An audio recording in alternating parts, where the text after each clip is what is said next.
Welcome. I'm going to ask the members to my left to introduce themselves. Hello, I'm Cheryl Picard, and welcome to everybody. And if anybody's a veteran out there or online or whatever, I just want to thank you so much for your service. Patrick Keogh, thanks for joining us this evening. Judy Westra, thank you for joining us. Anupam Choksudu, thanks for being here. Our student co-chairs. Josh Patterson, Plymouth Junior and SBA co-chair. Sayu Pawar, Canton Senior and SBA co-chair. Dr. Merritt, can you introduce yourself and your team? Good evening and welcome. I'd like to begin by introducing my executive assistant, Ms. Diane Robertson. We want to thank her for being here to capture our minutes. And also Mr. John Krieger, who is taking care of our technology needs. So we thank you back there, John. We want to ask the remaining members of the staff to introduce themselves. Thank you, Dr. Merritt. Kurt Tiskowitz, Assistant Superintendent for Student Services. Welcome. Good evening, Jill Minnick, Chief Finance and Operations Officer. Glad to see you this evening. Good evening, Abdul Mayoon, Chief Human Resource Officer. Good evening, everyone. Beth Rail, Chief Academic and Innovation Officer. Thanks for being here tonight. Welcome, everyone. Liz Vartanian Gibbs, Assistant Superintendent, Student and Family Engagement. Thank you. Let's stand for the Pledge of Allegiance. To the flag of the United States of America and to the republic for which it stands, one nation, under God, indivisible, with liberty and justice for all.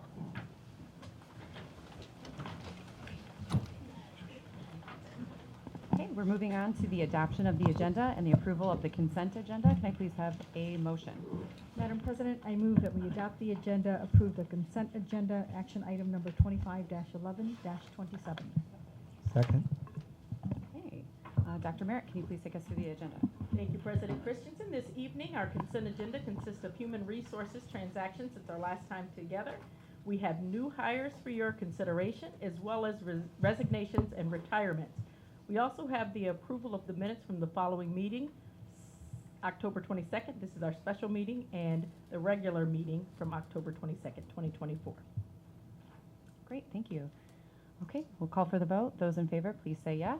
Yes. Yes. Those opposed, say no. Okay, motion carries 5-0. Mr. Maydoun, can you please take us through the human resources portion? Yes, thank you. First, I would like to acknowledge our new hires. First, I would like to acknowledge Amanda Apostolou, who's hired as a behavioral specialist from Plymouth. Are you in the audience right now? Okay. Next, I have Ashley Gowinda, who's hired as a language arts teacher at East.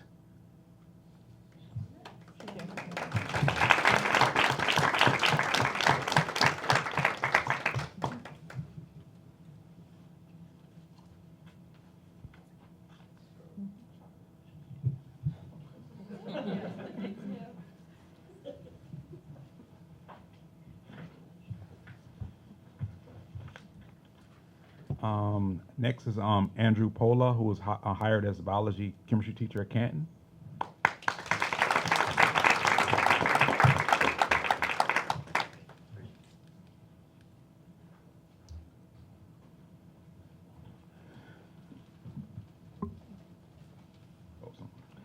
And lastly, I would like to acknowledge our retirement for this evening.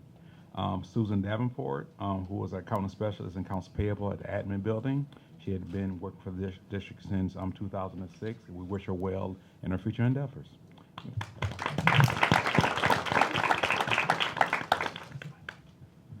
And one more hire, who had earlier said they were not re-attending, is Taylor Hop Lee, who was an elementary classroom teacher at Bentley. So that does it for all of our hires and retirees for the night.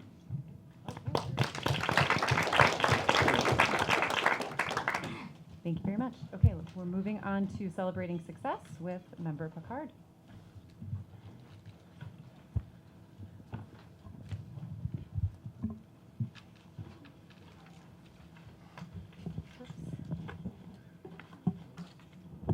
Good evening. It's a great honor tonight for the Board of Education to recognize two outstanding counselors from East Middle School. Yusra Hamade, could you please say it for me? Hamade, thank you, and Molly Long with the Mary Beth Carroll Extra Miler Award. Their dedication to the students and the community exemplifies the very best of what we stand for at Plymouth Canton Community Schools. Yosra Hamade has been a driving force in creating a welcoming and inclusive environment for all students. She developed a unique initiative to invite new students to East Middle School with a pancake breakfast and fun icebreaker activities, ensuring that they feel at home the moment they arrive. Last year, Yusra and Molly introduced community circles across the school, fostering a culture where every student feels heard and valued.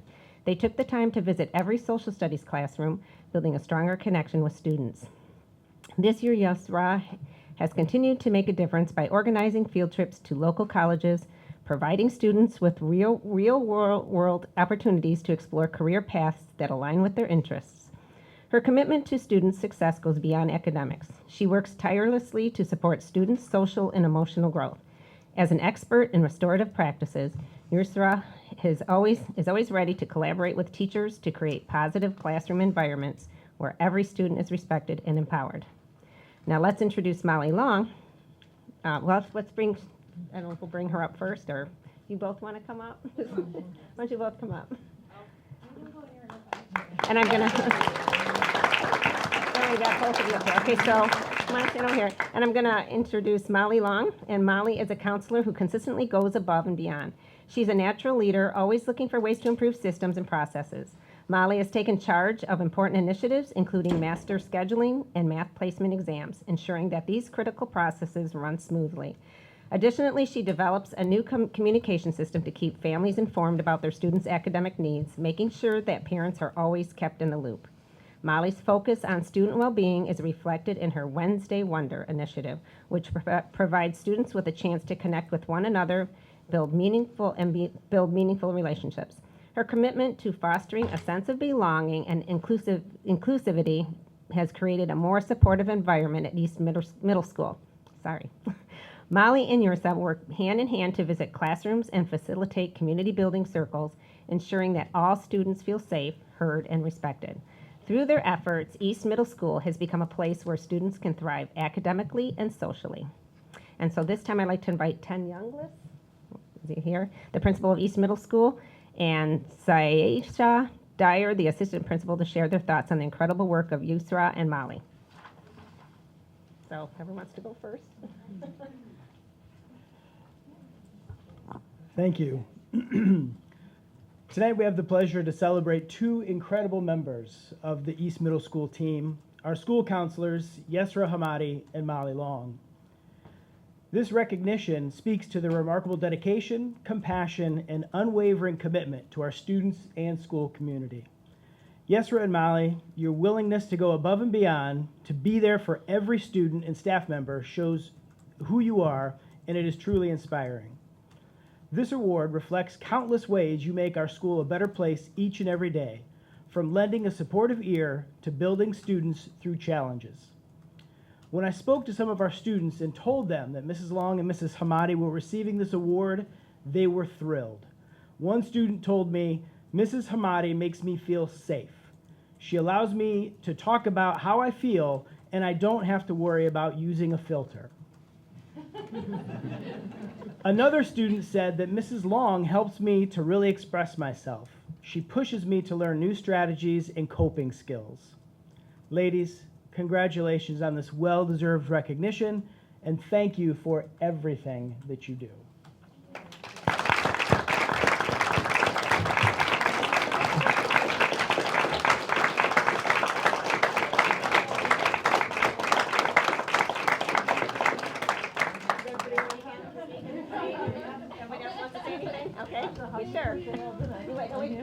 Wait 1 second. On behalf of the entire Board of Education, I'm honored to present the Mary Beth Carroll Extra Miler Award to Yusra and Molly for their unwavering commitment to making East Middle School a better place for all students, staff, and families. Their exceptional work has had a profound impact on our community. So let's make sure. I don't know if there was a certain Molly. All right, and so anybody want to share? Do you guys want to share anything? Thank you so much for just having all of these, a number of the staff that came to support us is just part of the reason why I love working at East Middle School. It is a great place to be, and I am so fortunate to be part of the East family, and they truly provide an environment for me to thrive and for all stakeholders at the school to thrive. And it's just a great place, and thank you all.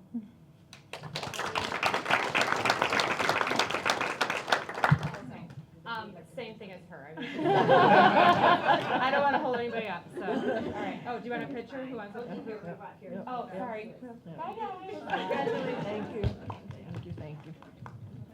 All right, as we move on this evening, we also have another item that we would like to celebrate. Our very own Chris Moore, who is our assistant principal at Pioneer Middle School. Tonight, Chris doesn't know what's going to happen, but I'd like to introduce to you the executive director of the Michigan Association of Secondary School Principals to join us in applauding and celebrating the 2025 assistant principal of the school year for the state of Michigan, Mr. Chris Moore.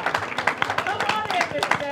and friends. Talk about a village and what it takes to celebrate Mr. Moore and this accomplishment. Mr. Moore, turn around and see your village showing up for you.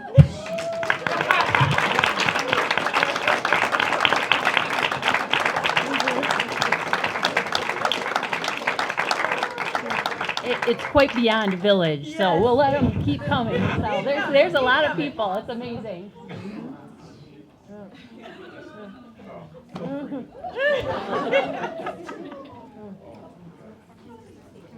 Mr. Moore didn't know that this was going to happen, and I thought I just gave it away after all the secrets. I'm coming through this back door and I scream, Phil Freeman! And like,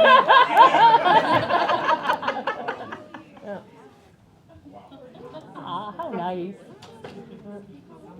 oh.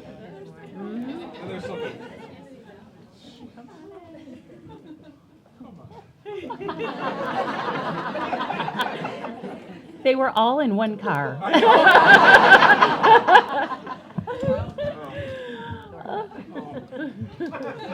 All right. Well, it's super exciting, obviously, to be able to be here with you tonight and to be able to surprise Christopher Moore. What a great opportunity to be able to come in and do something like this at a time where, you know, a lot of times school administrators aren't feeling the most appreciated.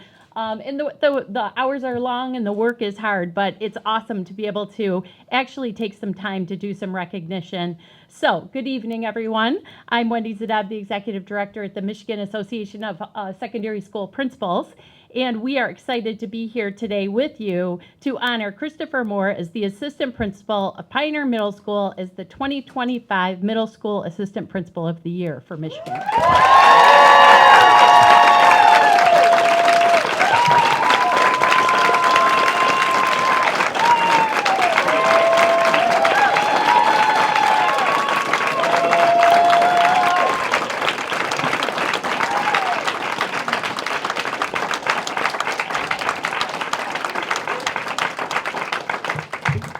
This award is part of MASSP's Administrator of the Year program, which highlights leaders who make exceptional contribution to their schools and communities. Many people don't know this, but this award is jointly given by the principal side, but also our student leadership side. So we have students that also vet these applications and help to make that selection. And so all of the things that people said in the application about Chris's dedication to students and making that personal connection was a big part of the reason why the student side also selected Mr. Moore as the Assistant Principal of the Year. Chris exemplifies what it means to be an outstanding assistant principal. His unwavering support for staff, active presence at school events, and steadfast encouragement of students are all testaments to his dedication. To achieve this award, a candidate must demonstrate excellence in collaborative leadership, curriculum development, assessment, and a commitment to fostering a positive, engaging school culture. And Chris exemplifies all of these qualities daily. Chris's nomination was overwhelmingly supported by colleagues, as you can see, teachers, students, parents, and community members who value his leadership style, his nurturing approach, and dedication to building a strong school community. We heard testimonials from many, like James Lockwood, Philip Freeman, and Principal Kevin Ryan, who shared how Chris's empathy, humor, and vision positively impacted everyone he works with. With 26 years in education and 24 at Pioneer Middle School, good thing he started when he was 16, including 12 as an administrator, Chris is truly invested in the success and well-being of the Pioneer Middle School community. His innovative and supportive approach has made him a role model and an advocate for students and staff alike. His commitment to student success and staff support is what makes him an outstanding leader. As Michigan's Middle School Assistant Principal of the Year, Chris will represent our state in NASSP's national competition, and we are immensely proud to have him as Michigan's representative, and we wish him the best in the national program. So I'm sure all of us want Chris to say a few words.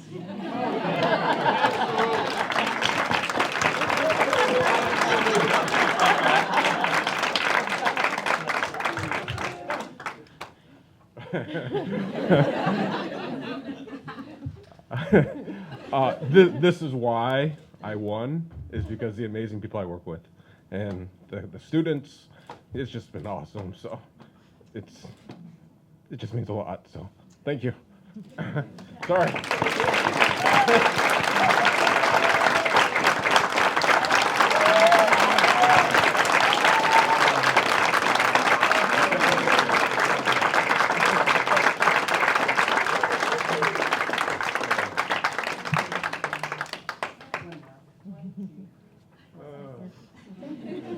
It's like the favorite part of my job. So go on with the rest of your meeting, and thank you so much for allowing me to come in and to make that announcement. Thank you so much for being here.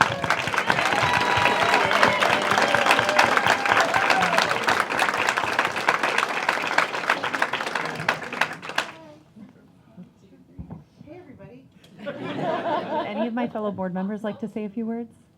Anyone? Yay, thank you. Thank you. Anyone? This is really So I'm actually a former student, and I want to say, had I known you were coming, I would have brought a Twinkie. But thank you so much for all you did for me. Of course. Thank you. I think we always look at the mark of a great leader that doesn't do the work for the praise, but because it's the right work to do, and you exemplify that. You are a true champion for students, and we are so fortunate to have you in a leadership position here, just being a champion for our young people. So thank you, Christopher Moore. Keep shining. Thank you.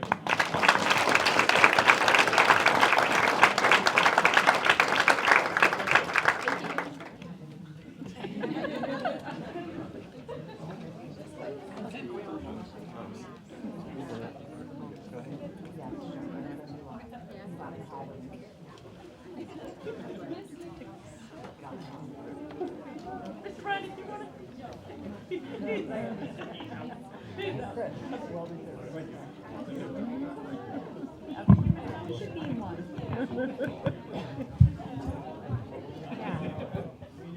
Sure. I'm going to recommend that we take a 5-minute recess to let everyone clear out so we can celebrate Mr. Moore.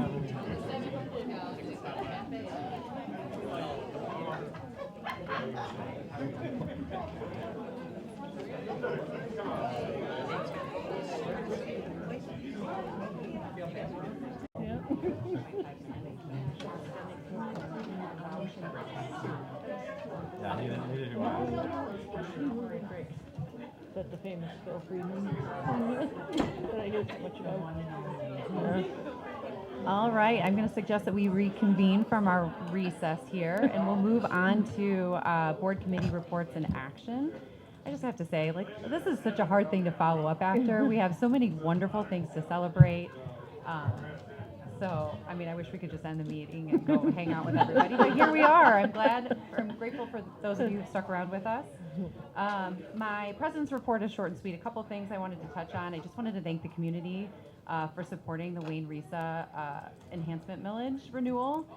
This is a critical funding source, as we've said over and over again, that supports our district and other districts within Wayne County. So thank you for that. This millage renewal will go into effect 2028 through 2034. So we appreciate your support.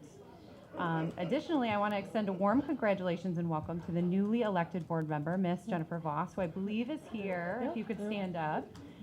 She will begin her term this coming January. So we really look forward to you joining our team and working together starting the new year. So thank you for coming. And that concludes my president's report. On to Student Performance and Achievement Committee with Member Sadoo. Thank you, President Christensen. We actually met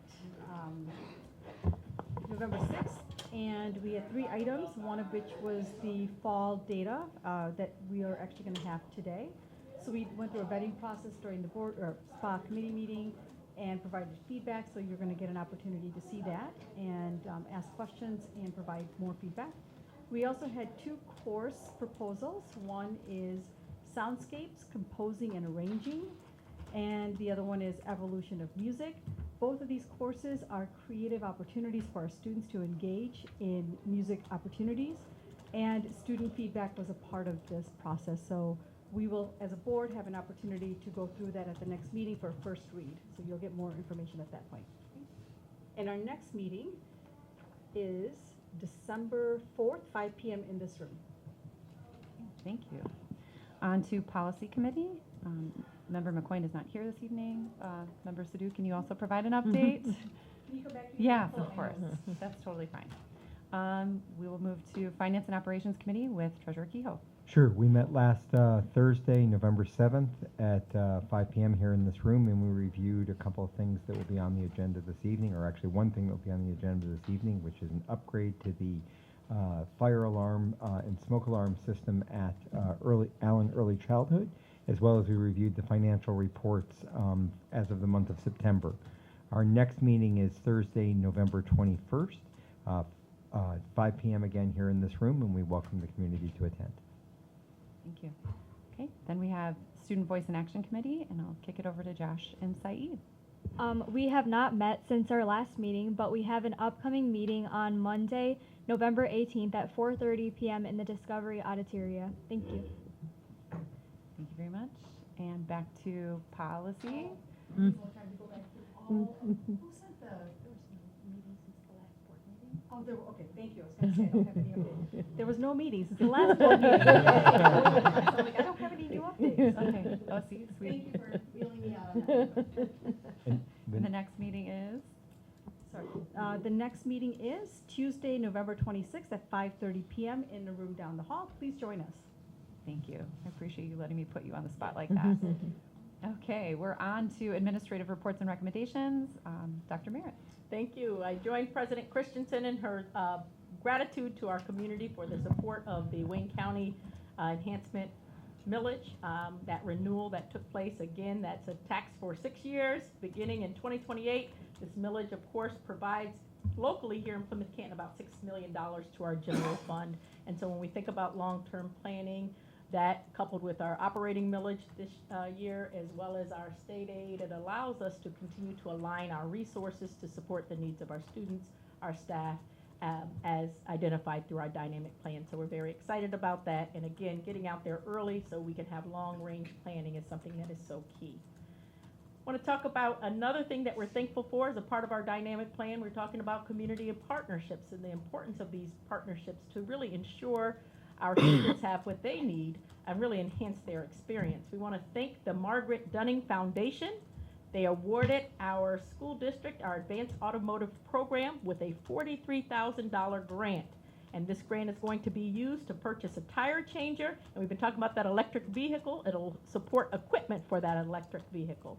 The new equipment will support teaching and learning on PCEP's electric switch vehicle, which was purchased with the previous grant from the Dunning Foundation. Again, we're so thankful for this partnership and partnerships such as this that continue to enhance the experience of our students. we're charged with preparing our students today for jobs that don't even exist. And so the help and the support of our partners really allows us to live out that vision.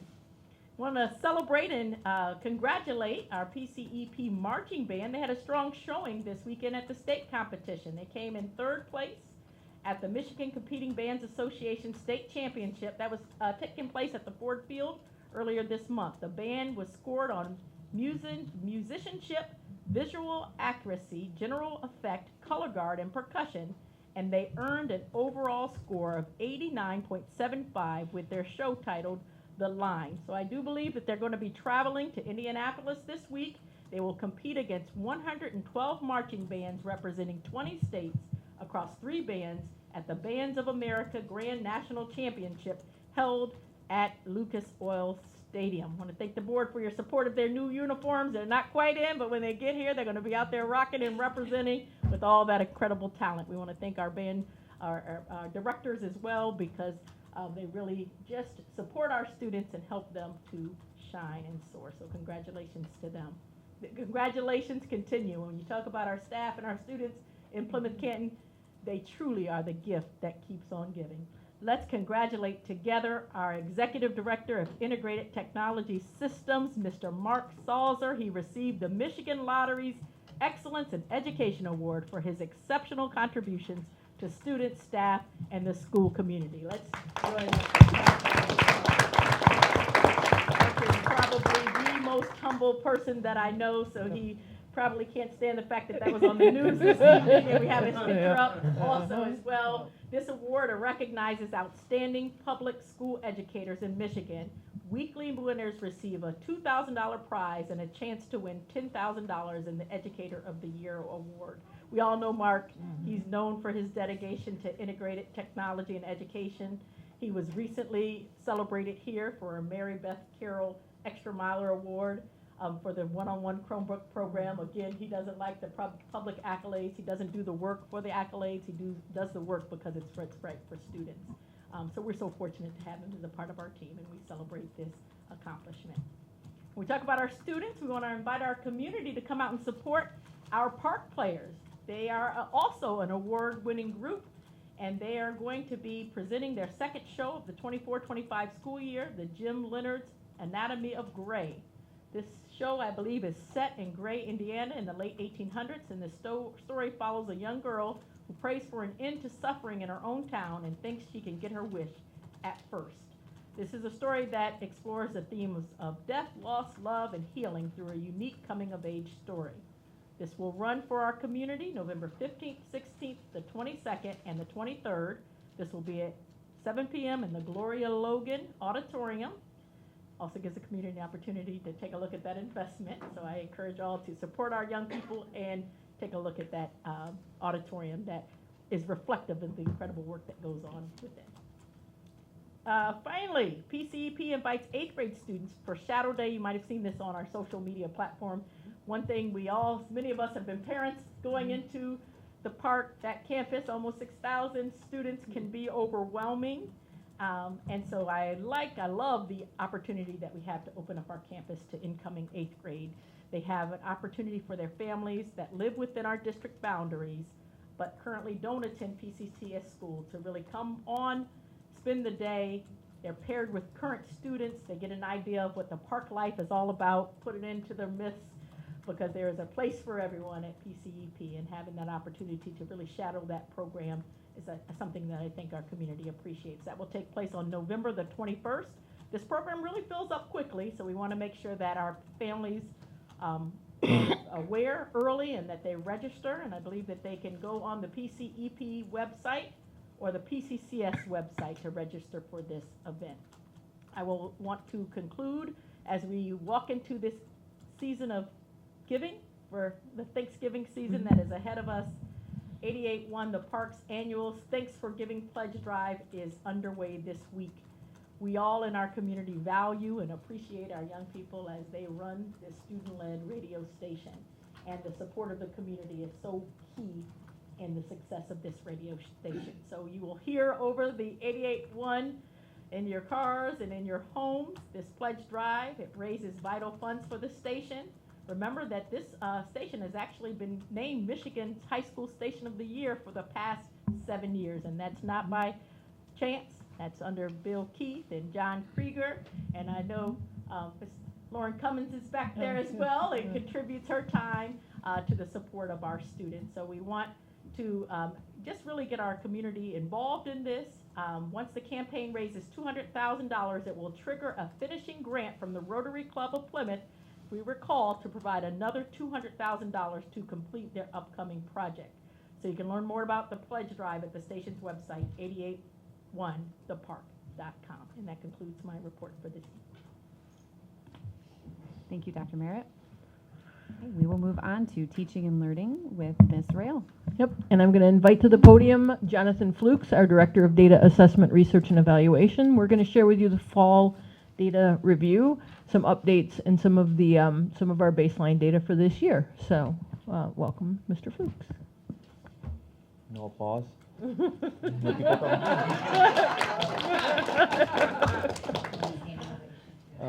All right. Data jokes. We've got a little story to tell this fall about kind of some of the data we've collected over the year and kind of connect that to the key activities we're doing in the district. See if I get this. All right, clicker works. So here's kind of the purpose for tonight. Really kind of we'll reconfirm some things about how we provide instruction to students, update the progress toward our goals, and talk about our available data we have so far this fall, and then explain some of the work we're doing in connection with our multi-tiered system of supports for students. This really, I'm not going to read every word, I promise. This really just kind of tells us everything that went into kind of the why around the fall data presentation and all the inputs and resources that go into that, and then how we connect that to our goals for both being transparent to the public and also to meeting our strategic goals in the district. And part of the return to learn legislation, this kind of just verifies the instruction that we offer students in the district in person for students in early childhood through post-secondary, and also a virtual option for students in grades 3 through 12. And just as a refresher, these are our strategic goals as a district, as well as some of the specific teaching and learning strategic objectives related to these data we're presenting here tonight.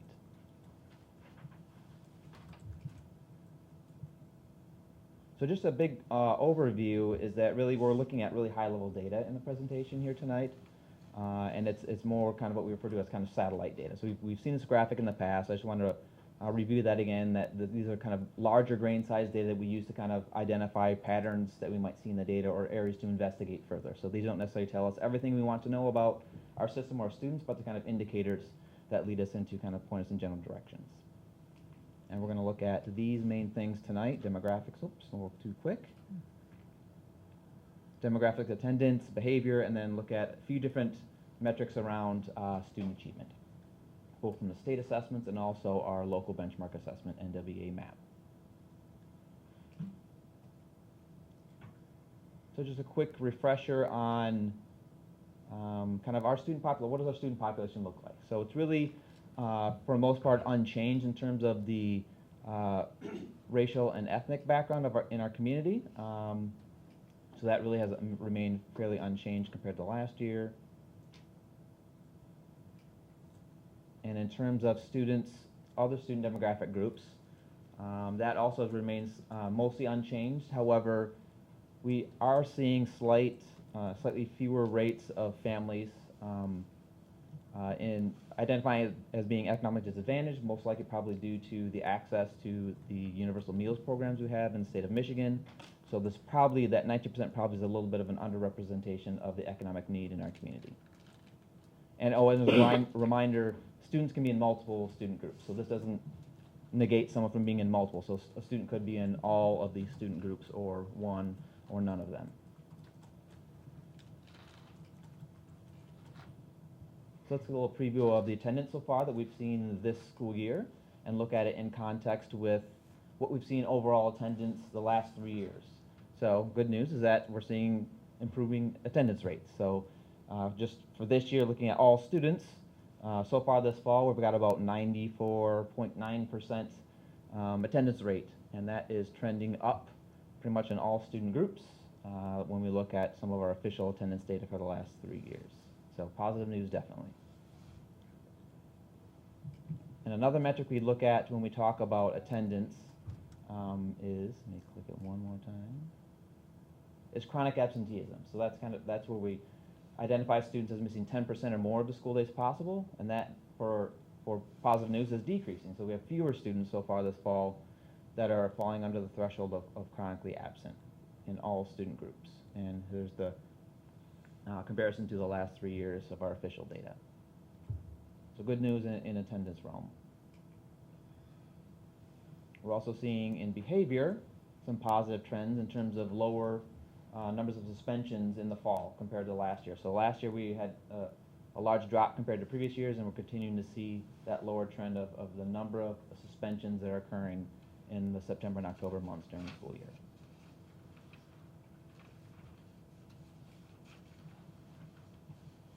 So now the big part of the presentation is talking about achievement. So we've got a couple different ways we'll talk about achievement in the next few minutes. One thing that I'd like to point out is talking about assessment purpose.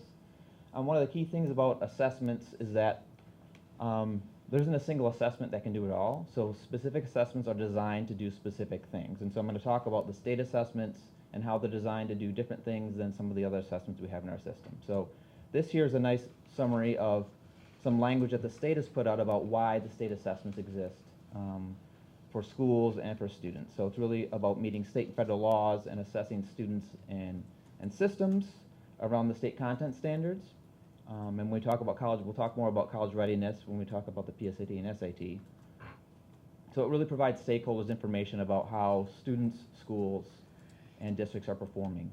And really, the state also uses that to help target supports for districts and systems and schools that might need some additional support and resources. So when we look at state assessment data, it's typically the metric we use is the percent of students who met state standards. So that's what we're looking at when we look at both the MSTEP data and the PSAT and SAT data, the percent of students who met state standards in that grade level. So some quick key findings about what we saw. So we saw comparing the percent of students proficient or advanced, or percent met, from last year. We saw progress in several grade levels in ELA, in math, and in science. And we'll talk about the performance in English language arts and math in grades 8 and 11 because and we'll get into this later, the PSAT and SAT were new for this most recent year because of a fairly large redesign of those assessments. So we don't want to really compare to previous years because of the large change, and we'll get into that later when we talk about the purposes and changes in the PSAT and SAT. So positive areas, we saw progress in several grade levels and in several content levels, or several content areas.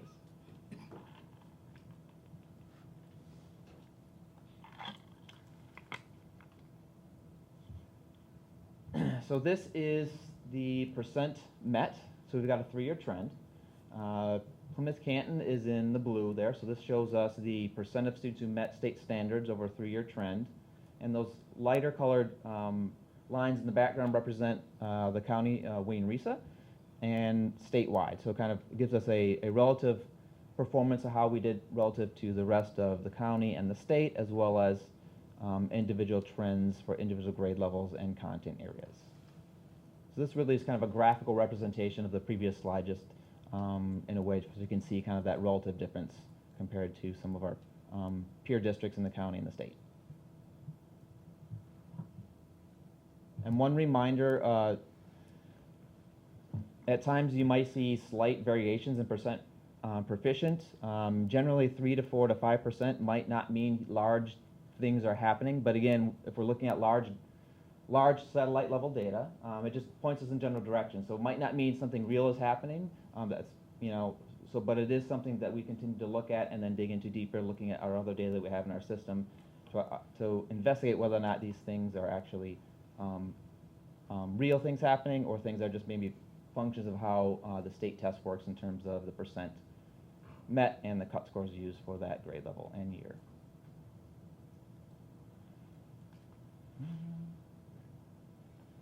Now on to the PSAT and SAT. While these two assessments are part of our state assessment system, they really were designed for a slightly different purpose than the M-STEP. These were more identifying students who might be ready for college. And that's really what the College Board did when they built those assessments, is to identify the students who might be successful in college. And we saw some big changes this year because they went to a full digital assessment. They significantly reduced the length of the test. It's now an adaptive assessment, a two-stage adaptive assessment. It's shorter. Math changed in terms of calculator access, and reading and writing, the passages were much shorter and had single items aligned to each reading passage. And what we saw across the state and here in the district is that there was some differences, specifically in math rates being percent proficient compared to previous years. So we'll see that in the data. So I just want to make sure that you saw that the purpose was slightly different for these assessments, how they were built, and that we had some changes from the last year when we took those assessments.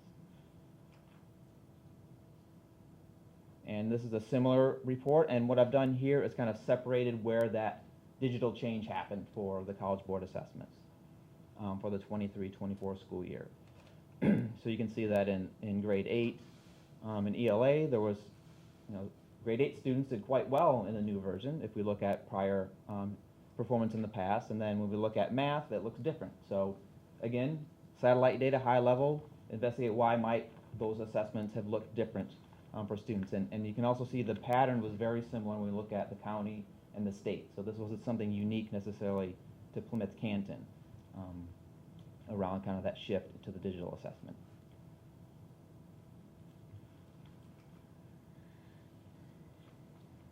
Now let's shift to our benchmark assessment, NWA map. So this too, a different assessment, has a different purpose on why it was designed and what it's ideally suited to be used for. So these tests were more designed for measuring student achievement and growth over time and comparing that to typical students in the nation. So that's really what the core of what the NWA provides us, and really is providing us descriptive data, not necessarily prescriptive. So it kind of shows us where students are at that time and did they grow within the school year compared to their peers. And these are kind of a list of all the different ways that we use the NWA data within the school year to support students and programs in the district.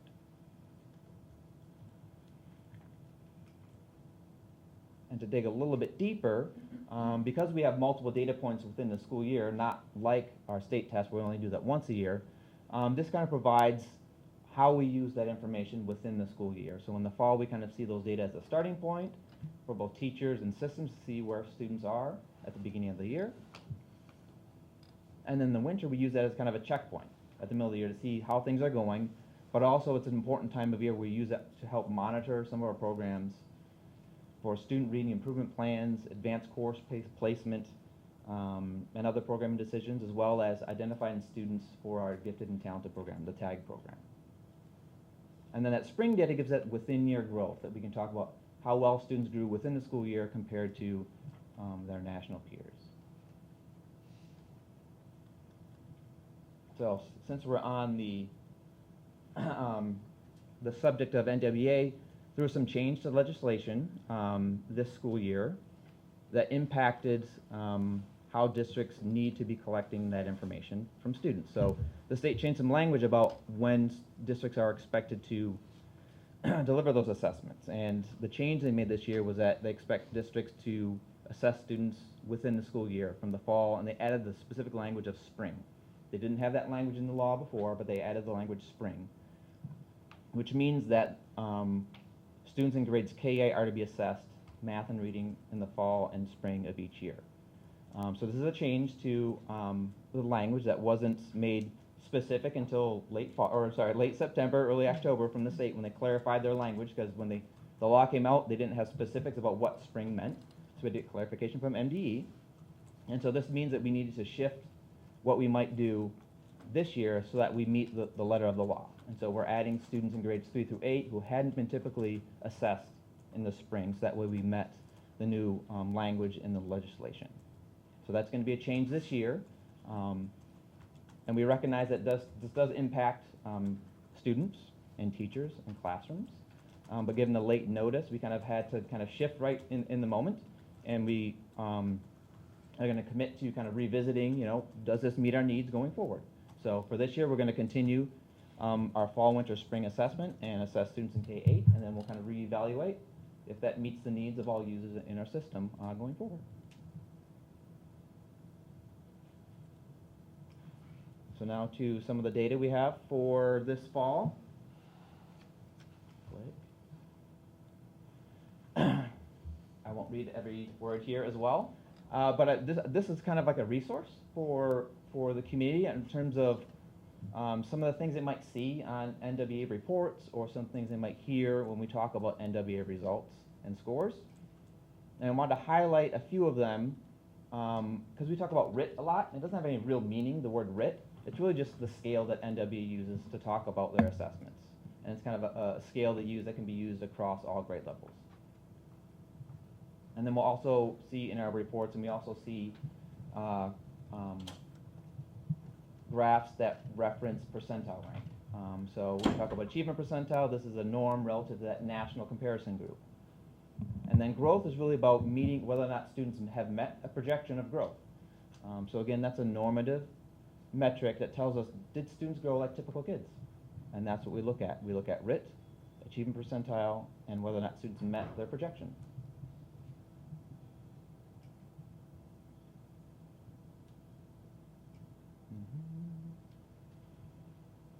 So some of the key findings, kind of in bullets, some of the high-level key finding is that the district continues to be very high-performing. When we look at the national rankings and the national averages for RIT, and when we look at student-level averages, we see that all grade levels are performing as a group within or above that national norm, and then we also see that most groups perform within or above the national average range when we look at student demographic groups.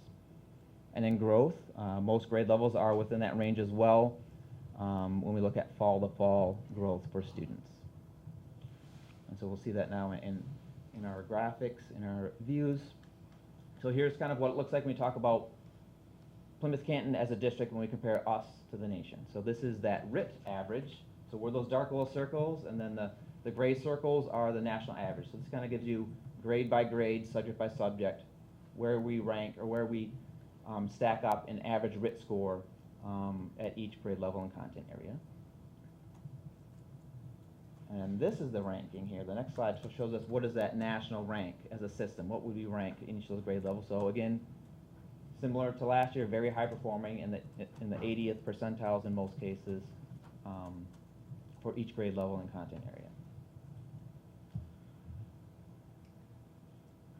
And now when we look at student level achievement, so this is kind of student level averages. So this is the median student percentile at each grade level for the two content areas of reading and math. And you'll see that gray background in the back is that national average range, and you can see that all grade levels are within or above that national norm range.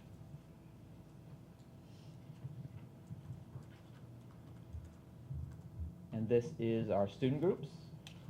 And that national norm range is in the back there, so these are the major student groups in the district. And also keep in mind that that national average range is comparing to all students in the nation. So it's not necessarily comparing within the student group. This is the comparison to the national average. And then when we switch to student growth, this is the percent of students that met their typical growth. So this is kind of just an estimate of that NW has for what a typical student might grow from fall to fall at that grade level, and what is the percent of students who met that expected growth. Again, most grade levels are within or above that national norm range. And then we have the same view for our student groups. And you'll see here that all student groups are within the national norm range of meeting their projected growth.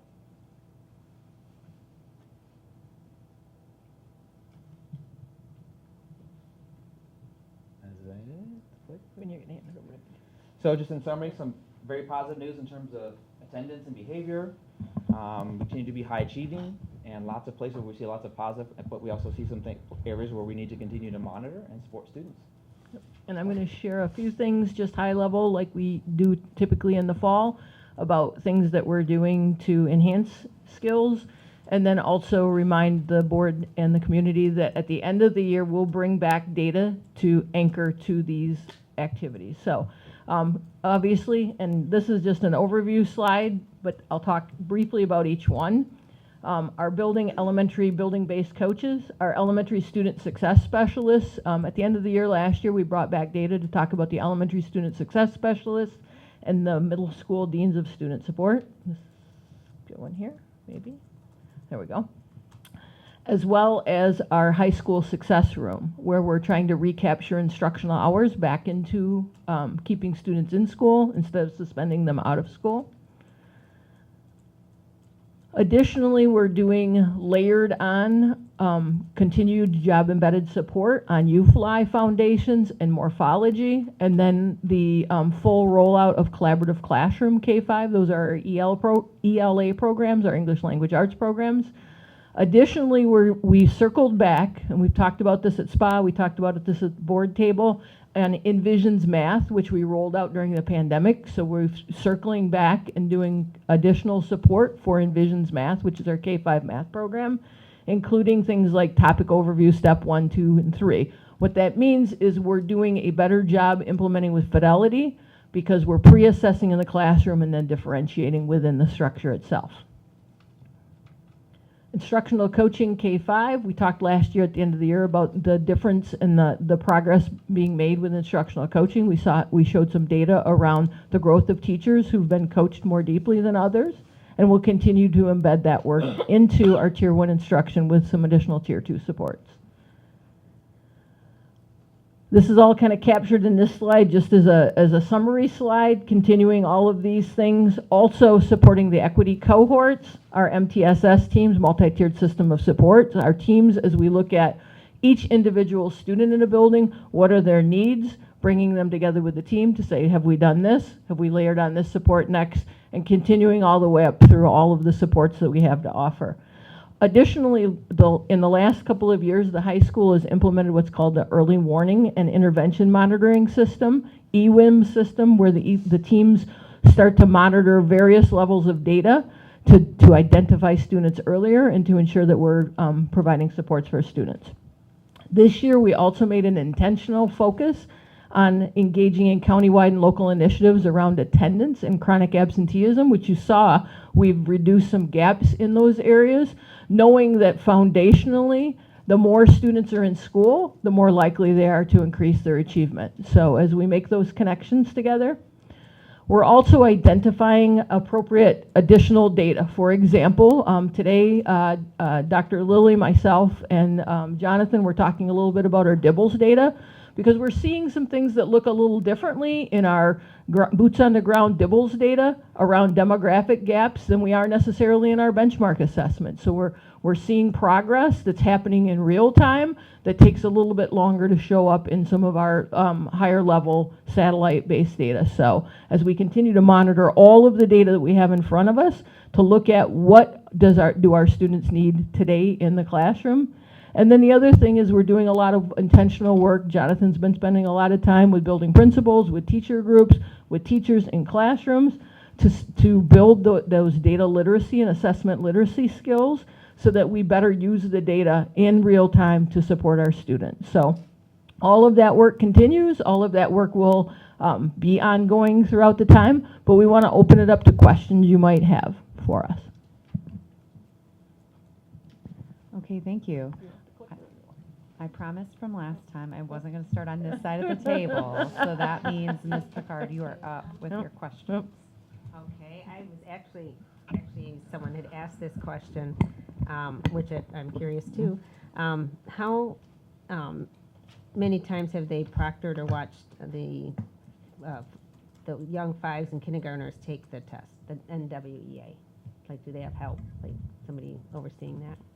Do they have proctors? The Yeah, proctors, like yeah. teachers or someone will proctors those assessments. So there has to be a proctor in each time a student takes that assessment. Each time they do? Okay, thank you. And we can go on to another question and I'll come back. This way? Yes, I am. I'm gonna go this way.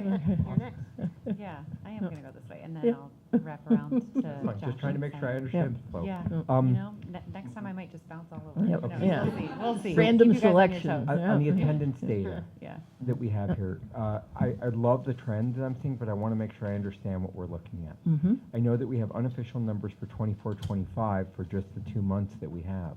Are the comparison data that we have for the previous years also for those same 2 months, or are they for the full year? Those are the full year official attendance rates for the previous 2 years. So that's kind of like, yep. So how do the statistics look in those 3 other years where we looked in just those 3 months? In other words, just those 2 months. In other words, do we generally see a good trend for our attendance in the beginning of the school year, but it drops off afterwards? I just want to make sure that we're drawing the right conclusions. From Yeah, this yeah, and data. I think, I don't know if we're, this is like satellite data, so we're not drawing any conclusions yet.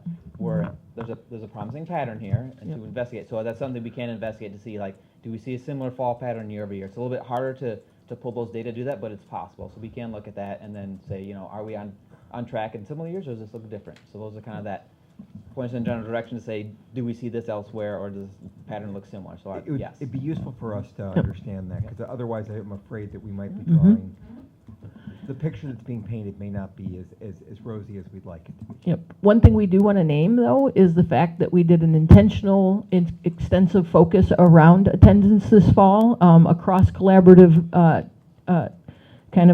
work with teaching and learning, student services, student and family engagement. And beginning on day 1, we called every family of every student who was not in attendance, personal phone calls home, made those personal connections to ensure that we knew what the barriers were for students so that we could remove any barriers to attendance. And then throughout that week, as we closely monitored the attendance, additional phone calls and letters went home to families just to let families know that, you know, we miss our students and we want them here with us, and being intentionally supportive around that. We're trying to look at layering on strategies, not just a robocall or something like that, but more personal strategies to connect our students. So we, although we'll have to pull that hard data out because we'll have to go track to track, anecdotally we saw a much more positive trend so far this fall. And that's what I'm hoping as well. Yep. I love the intentionality of the process. I love the work that you're doing to do this, and I'm hoping that the data would be borne out by the numbers. I'm just afraid that we're getting it lost because we're comparing whole year in that. So, thank you. I have other questions. Do you want me to ask another one? Yeah, go ahead. Okay. So the MSTEP data and the trends. You know, generally what we've seen is our MSTEP data trends have mirrored what we saw across the state and with the county. When I'm looking at the MSTEP data in particular, it looks like we're seeing declines in specific grade levels. Some are closely mirroring, but if we look at grades 3, grade 5, grade 6, we're seeing, and grade 11, we're seeing our numbers generally go down, whereas the numbers in our comparison groups are going up. Now, I recognize that this data is small percentage points that are moving, but I'm looking at the trends that we're seeing, and that's the thing that's concerning to me. Yeah, and those are places where we investigate. You know, do we see, is this something that's different? Because we see trends, you know, trends that look positive and trends that potentially look, you know, negative, or they look about the same. So you're right, and those are places where we'll continue to investigate to see if things are real and different.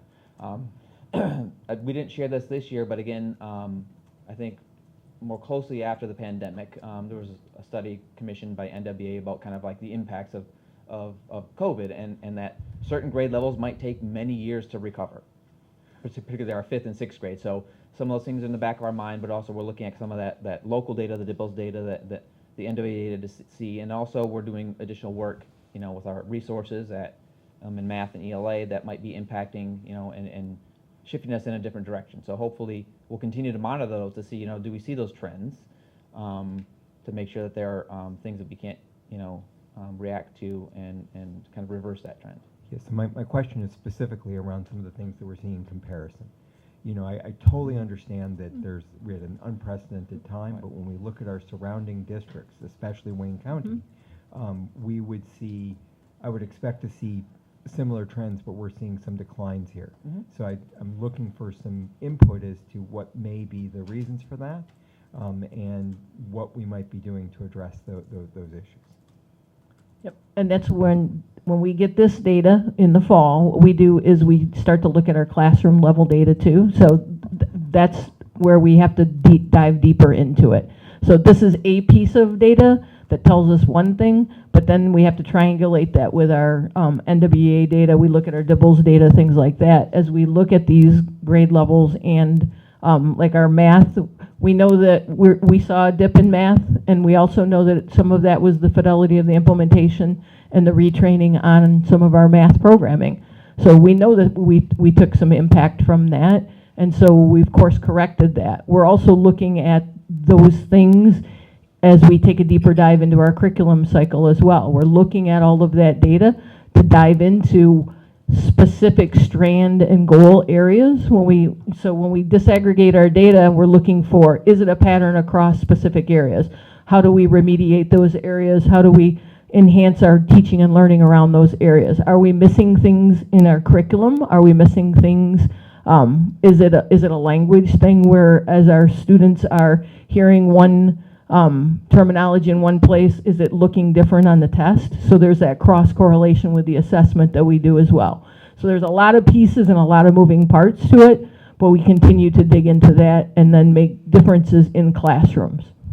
So I'm looking, for example, at the third grade ELA scores, you know, and almost an 8-point drop across across 3 years. Now I know that we changed our curriculum of what we're doing for ELA. That went into place the beginning of last year, though, correct? Yes. So that should have been reflected in this M-STEP data, because this M-STEP was administered in the fall, I'm sorry, in the spring of last year. Remember, it takes 3 to 5 years as we look at data across a new implementation, it takes time for that to change. So implementing a new program in the fall, you're not necessarily going to see that data that same spring. You're going to see that over time. Okay. Yep. In addition, Yep. you would also want to look at, so third grade on the year. They're different students, yep. These are different students, so then you would Yep. look at them in fourth grade, Yep. in the 23, 24. That's Correct. mostly what This isn't cohort, it's not the same cohort as the same cohort. It's same grade level, same grade level. Okay. Okay, I have other questions, but wait till. I just want to interject here too, just as a overlapping question to what you asked. Can you share with myself and the community what DIBELS means? Yep, No. so gonna it's ask the that. dynamic indicator of basic literacy, early literacy skills. Like, can you what was the acronym again? DIBELS. It's out of the University of Oregon. Yep. It's one of the assessments we use in real time to measure students' literacy skills and adjust in classroom in real time. One of the challenges with M-STEP data is it's stagnant data. By the time we get it in the fall, it is a piece of moment in time, but it's also, when we look at our benchmark assessments, those are real-time data. So we can do something about them in real time. These are important pieces to look at. When we see trend data, we need to dive more deeply into it. This data in comparison to our benchmark assessments and our classroom assessments are important data, but there's also a lot of behind the scenes things that people ask about, you know, our assessment data at the state level and at the national level.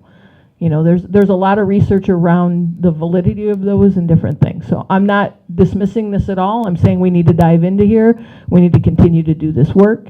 We need to compare this, but there's a danger in looking at one data point and making big, broad scale decisions based on one data point. Yeah, I'm just seeing trends that give me Absolutely. pause, so. Yep. I have other questions, but I'll Sure. wait till next round. Okay, Ms. Westra? So I know we had a robust discussion about this in our SPA committee meeting where we reviewed this last week. One of the questions that we consistently hear from our constituents is the amount of testing and the amount of time that it takes away from instruction and things like IEP service hours and everything else. In our committee meeting, you gave some really good explanations of how that testing window works. Could you kind of summarize that? You're speaking specifically to the winter NWEA assessment, I think, because of the change in the I'm talking legislation. about all. Okay. all. Oh, okay, right? so you're 'Cause- talking about the amount of time testing takes place, so, Right. you I can don't go ahead. have so the state assessments are the state, so I know NBE put out the document that has kind of the estimate number of hours it takes for each content area and at each grade level, so I don't have those off the top of my head. So that is a factor. In regards to NW, so essentially the state provides windows of testing. So the M-STEP window might be 5 weeks long, but students aren't testing for 5 weeks, and districts aren't locked down for 5 weeks in testing mode. It's, you know, if it's an ELA test, it might be an hour or two. If it's an M-STEP test, if it's NWA MAP, it might be, depending on the grade level, you know, kindergartners might only take 15 to 20 minutes per content area, and students in 7th and 8th grade might take an hour or 70 minutes per content area. So we're not losing like an entire week of testing. It's you know, an hour or two a few times a year for NWA MAP. And you'll see kind of, you know, how we use those data, you know, are important, especially that winter data for, you know, kind of course correcting and making decisions about students. So, but again, like, you know, we'll take that into consideration now that we have kind of some updated language with NWA in terms of, you know, is this fitting the needs of everyone who uses the assessment data and needs it? So, does that help clarify, I think, what we talked about, or is there something specific? Yeah, you'd like- that okay. summarizes it. Okay. So basically what we're saying is that even if a week is set aside in the schedule, not every student is testing for 5 class periods or an entire week. It's an hour or two within that window. Okay. Yeah, so here's that, those windows are 3 weeks long, but it's not 3 weeks of testing. It's, for a single student, within that 3-week window, that's about 2 hours within those 3 weeks that they would be sitting or participating in an assessment. Okay. If it's an IEP student, how do we make sure that they don't miss any service hours or any of the services that they might receive? And, yeah, and so the decision on exactly which days within the windows are those decisions are made at the building level, and then they would also ensure that students aren't missing, you know, important services within the building. So they make those decisions on when it's best for the student within that window to participate. Okay. And then can you go to slide 29, please? That's the one where you showed the NWEA by student group. That one. So one of the things I really appreciated, as I said in our SPA committee meeting, is that the gray bar in the middle is the comparison to the national average. So that's average students, not within that group. One of the things that two things that I'm wondering actually is it possible to get those ranges broken out in similar groups for the nation? So in other words, is it possible to do a comparison across the nation of, say, IEP students or multilingual learners or whatever, right? Because those are pretty good results for, you know, comparing to the national average. NWA doesn't provide those in their norm studies, you know, by student group, partly probably because of different ways that states and districts identify students in those groups. Okay. So they don't make those readily available to their partners to look at that. So we could investigate to see if that's something that, I know that they have additional report services that might provide some more in-depth comparisons to similar districts and similar student groups that we could see, is that even a possibility if that's something we want to pursue? But they don't make it readily available for the general public. And if they do, I don't know if they do. Okay. We can inquire. And then my last question is, one of the comments that you made during our SPA committee, I don't remember whether it was you or Ms. Rail, Dr. Rail, Just Miss Rail right now. was that, I'm sorry, what's So that? it's just Miss Rail right now. Give me another half of a year, and I'll get there. Pre-Dr. Rail. One of the comments that you made is to the question of why so much testing, is how much of our funding is dependent on doing some of this testing. So for the audience at home, could you kind of summarize that again as well?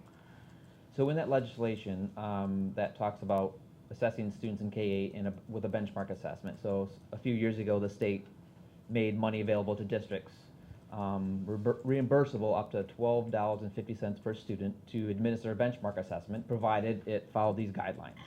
And so I don't know of a district that doesn't do it because they made the money available and said, here's some money so you can do benchmark assessment, but here are the guidelines. So we have to do it, you know, at a certain time of year for certain grade levels and provide those data in not in individual student identifiable, but in summary form to the state. So those are the requirements in order to receive that funding. So that's kind of the decision why. We did already have NWA MAP within our system to meet the needs we had. So this was just provided, you know, additional reimbursement to allow us to do that at little to no cost directly to the district. So that's kind of like the state where we are in terms of the money that comes in from those assessments. So and state why. funding per student is tied to? No, it's reimbursement money for Reimbursement. districts who participate, who use a benchmark assessment. So it's not state funding, like state, you know, for people funding. It's just reimbursement foundation. money Okay, that's what I set wanted to aside by the understand. state. Yeah. Right. I And do pre- want no. to add in that particular conversation, because of this change being after the school year started, and the time period before it said twice a year, but it didn't specify when. Mhm. So we, based on our plan, prefer that winter assessment because we're utilizing that for course correction throughout the year. You heard of like our TAG testing, different reasons that we're using that. We could, as we reflect on this year, say, based on what our priorities are, if we believe that we only want to test twice, but that means that we don't get that $127,000, then we budget to say, well, we'll go to our window of fall and winter, but we know that we're not going to get that reimbursement. That could be a priority that we do in our budget cycle. Mhm. So that's why we really have to look at this. This year is an opportunity because we already planned for that reimbursement to do this additional, but also do some study around what works best for us here in Plymouth Canton. Okay. And then one last comment, and I will probably step on Ms. Rails and Dr. Merritt's toes a little bit about that, but I wanted to call out the absentee notes. I know that it was a very collaborative effort, including family and student engagement, and I think that involvement of family and student engagement and the direct impact that it can have on students in the classroom is important to call out. So, okay, I'm done. Thank you. Yes, again, as Secretary Westra said, we had an opportunity to vet this in our committee meeting and asked a lot of these same questions. So I do want to echo the collaborative work that's happening around the attendance, which we had already talked about, and we got more information with what's happening behind the scenes. So I do hope that that trend continues to get better. So let's dig into some of the things. I do want to also say, Dr. Merritt, I appreciate your willingness to look at the fact that if the 3 times a year testing is not beneficial for our students, we don't have to take state funding. So that is something that you and your team will have to do to dig into that and have an evaluation, then bring it to the board. So thank you for being open enough to talk about that, because we do talk about so much testing for our kids. And what I'm seeing right now is a lot of these are state mandates. So particularly with MSTEP, state and federal laws, with NWEA, I think that's a conversation we probably should have next year, whether that's something we want to do. With that, is there any benefit to doing NWEA once or twice a year? Are you saying, I guess I'm trying to get an understanding, do we get rid of it all or keep some of it? That's go probably ahead. what would, Yeah. you know, Yeah. the discussions of all the users of the data would say, okay, what's important to us?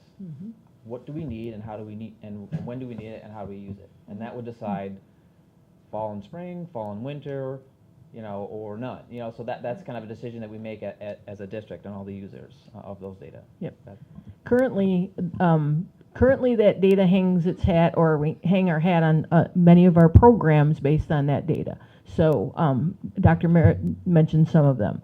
The first round for tag testing for the first screener is the NWA. We look at how we use that to course correct during the year for classroom instruction. Our IRIPs, our Individualized Reading Improvement Plans, are based on NWA data. Summer programming. So when we look ahead in the past couple of years, we've been able to leverage just a whole lot more of summer programming because of grant funding.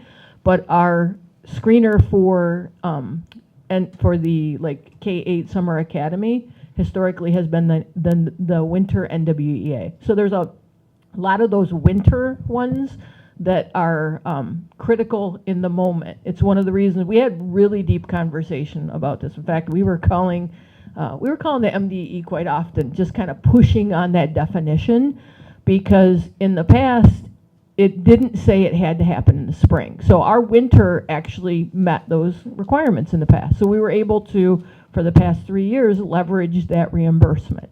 This year, in late September, early October, is when we finally got the really strong clarity on, no, it has to happen in your last marking period of the year. So that changes things, right? That means we would have to assess, if we want to get the reimbursement this year, we have to assess in that last trimester in the elementary school. So, you know, like that's a conversation that we've been having, is like, what impact does that have on instruction? What does that look like? What does this look like this year? The winter, we can't move this year. If we do that, we have to redesign all of those programs within 2 months. So as we look ahead, we're already having conversations about, is there a way to look at that differently in the future? Right now, we're in this moment in time that we're kind of blocked into or backed into, because September, October, now by January, we're already doing all of these things to prepare for all of these programs this year. So We'd love to be able to do some things differently. So which go ahead. assessment is used in teacher evaluation as well? The NWEA in some of them, and so with the change in the legislation, it can get a little more flexible this year. But the NWEA is one of the primary ones that we use for teacher evaluation currently in the district as well. So I'm hearing it has multiple purposes. Mm-hmm. Absolutely. I'll move on, just because there's so much to cover here. We did talk about this in SPA as well, the achievement gaps. Mhm. Pushed back a little bit during Yep. our SPA meetings and Yep. asked you,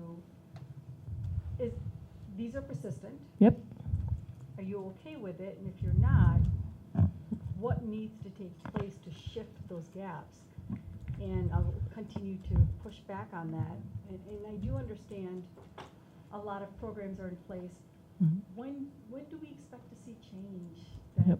shrinks those gaps and moves everyone forward? Yep. So they're early and they're persistent, right? So one of the challenges, and we've discussed this as a group before too, is many of our students in some of our most persistent gap areas, economically disadvantaged students, as an example, come with a pretty significant gap to us early. So as we look at structures that we look in place, you ask them the things we did. We've talked in the past about maybe some community coalitions, building some really early supports for families as well to eliminate and eradicate those gaps early on, but we'll continue to do the work individually and in throughout the system about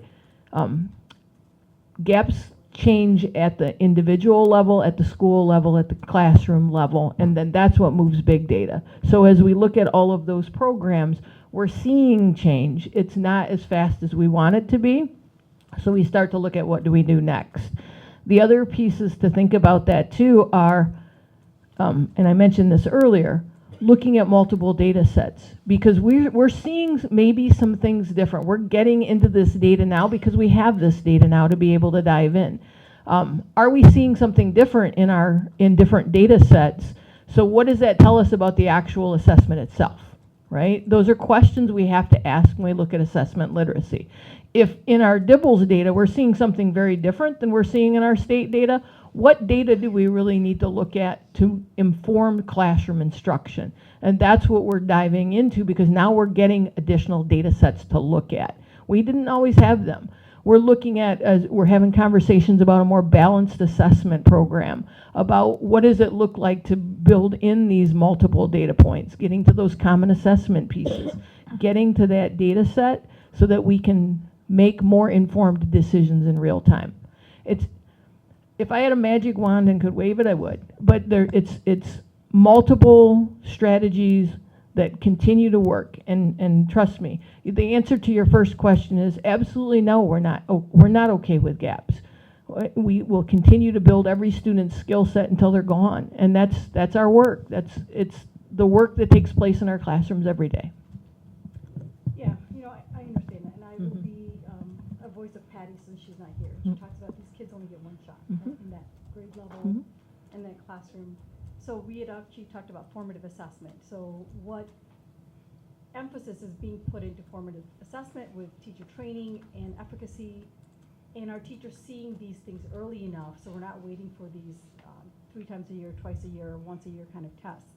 So that's your work, it's not my work, but Mhm. it's my job to ask those Yep. questions and to continue to push back until we have, you know, all Mhm. students increasing achievement and improving these gaps that we're seeing. So I will move on to the next part. Patrick, I also want to say that the questions you asked, we actually discussed in Mhm. committee, so I'm glad that you brought those up.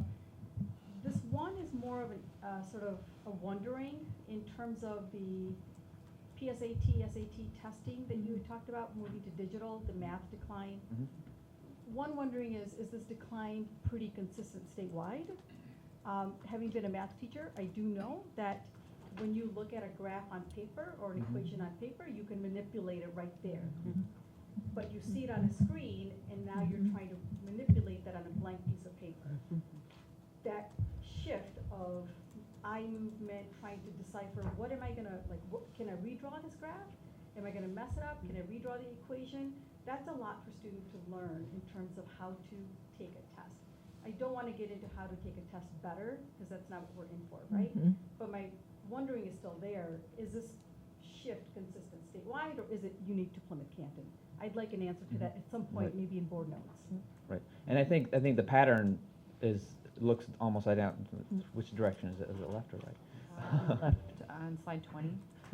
20? Yeah. Oh, that's pretty close then.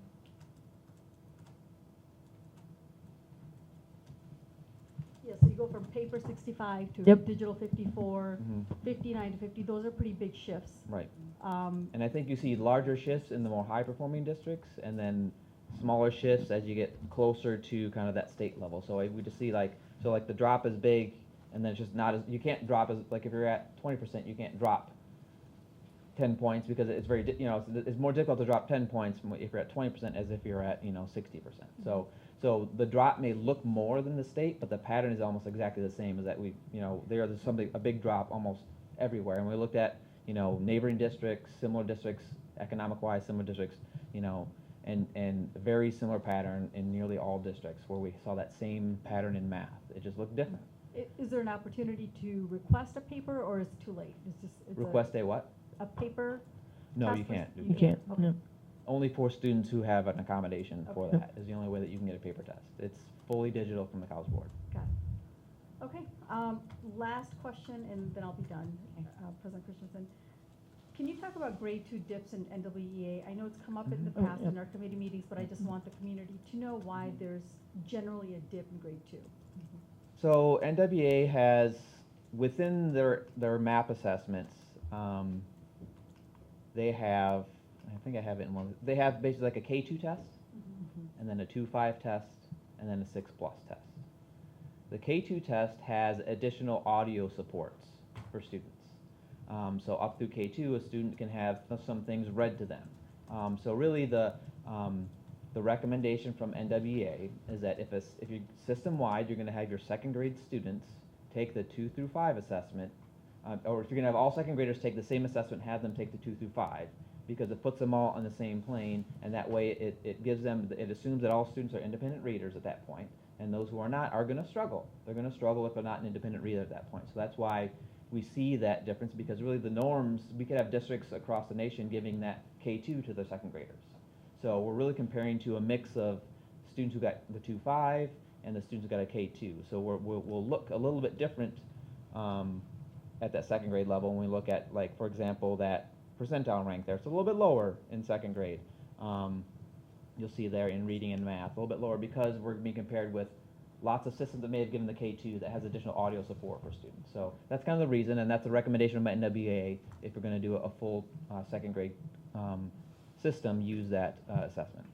Just wanted to make sure that Yep. the community understood that. I know we talk about it in committee all the time, but it's important for the public to know that. Right. That's it. Saeed. My question was answered. Thank you. All right. Josh? So I have a couple questions. Question number one would be, I know that NWA affects teacher evaluations to some point. Does that differ from school to school? Because, like, for example, East would probably have, I would assume that they would have like higher NWA scores. Is that accounted for? Well, yes, essentially, Beth and Annabelle, you can talk more about teacher evaluation, but yes, there's teachers can make certain choices on what data they use to support their evaluation. So it wouldn't necessarily impact that because really when we look at growth data within the year, students that take an assessment are compared with students like them. And so let's say we look at fall to spring growth. When you take the test in the fall, your growth projection is compared to students who scored just like you in the fall. So essentially, if you're looking at students who are higher performing, lower performing, in the middle, that's who you're compared with. So it really doesn't impact students or teachers differently in the system, but they can choose to use it to support their evaluation. So. And then typically when teachers create their SLOs, their student learning objectives, their goal statements, they're creating them based on the students in their classroom, not in the building this will happen, in the district this will happen. It's the actual student set that's in their classroom tied to them. That makes a lot of sense. Could you go to question 20? You were talking earlier a little bit about the accommodations for students with the College Board exams. Mm-hmm. Is that data included in the data on slide 20? Because it says digital, so is that data included? I don't know how many students in the district took a paper test. It's basically what happens is they have to get a scribe. And so it's very, very few students that have a very specific accommodation. And then essentially that scribe then enters that into the digital system. So I think they're all mixed together, but it's probably a very small number. But we could find out, how much of that is included in there. If it isn't, I'm assuming it is. We just called it digital because that's kind of when that digital shift happened. But I'm sure if we had students that took the paper accommodated test, that they would be in that digital percentage there. Well, I'd be curious too if the people who took the digital test but then had it transcribed would be similar and they're going down, or if they'd stay roughly the same. And generally those students will look very different because they have a lot more needs on assessment. So we'd probably be comparing a very different group of kids who have different needs and need supports. So we might be very careful in comparing to see if there's any differences. But. And then could you go to slide 35? Mm-hmm. Making me go 15? No, I'm sorry. All right, almost there. 35, you said? Yeah. I just had a question about the high school student success room. Mm-hmm. Do you know like what requirements are needed to be able to use that if you're suspended? The team at P-CCS reviews the student.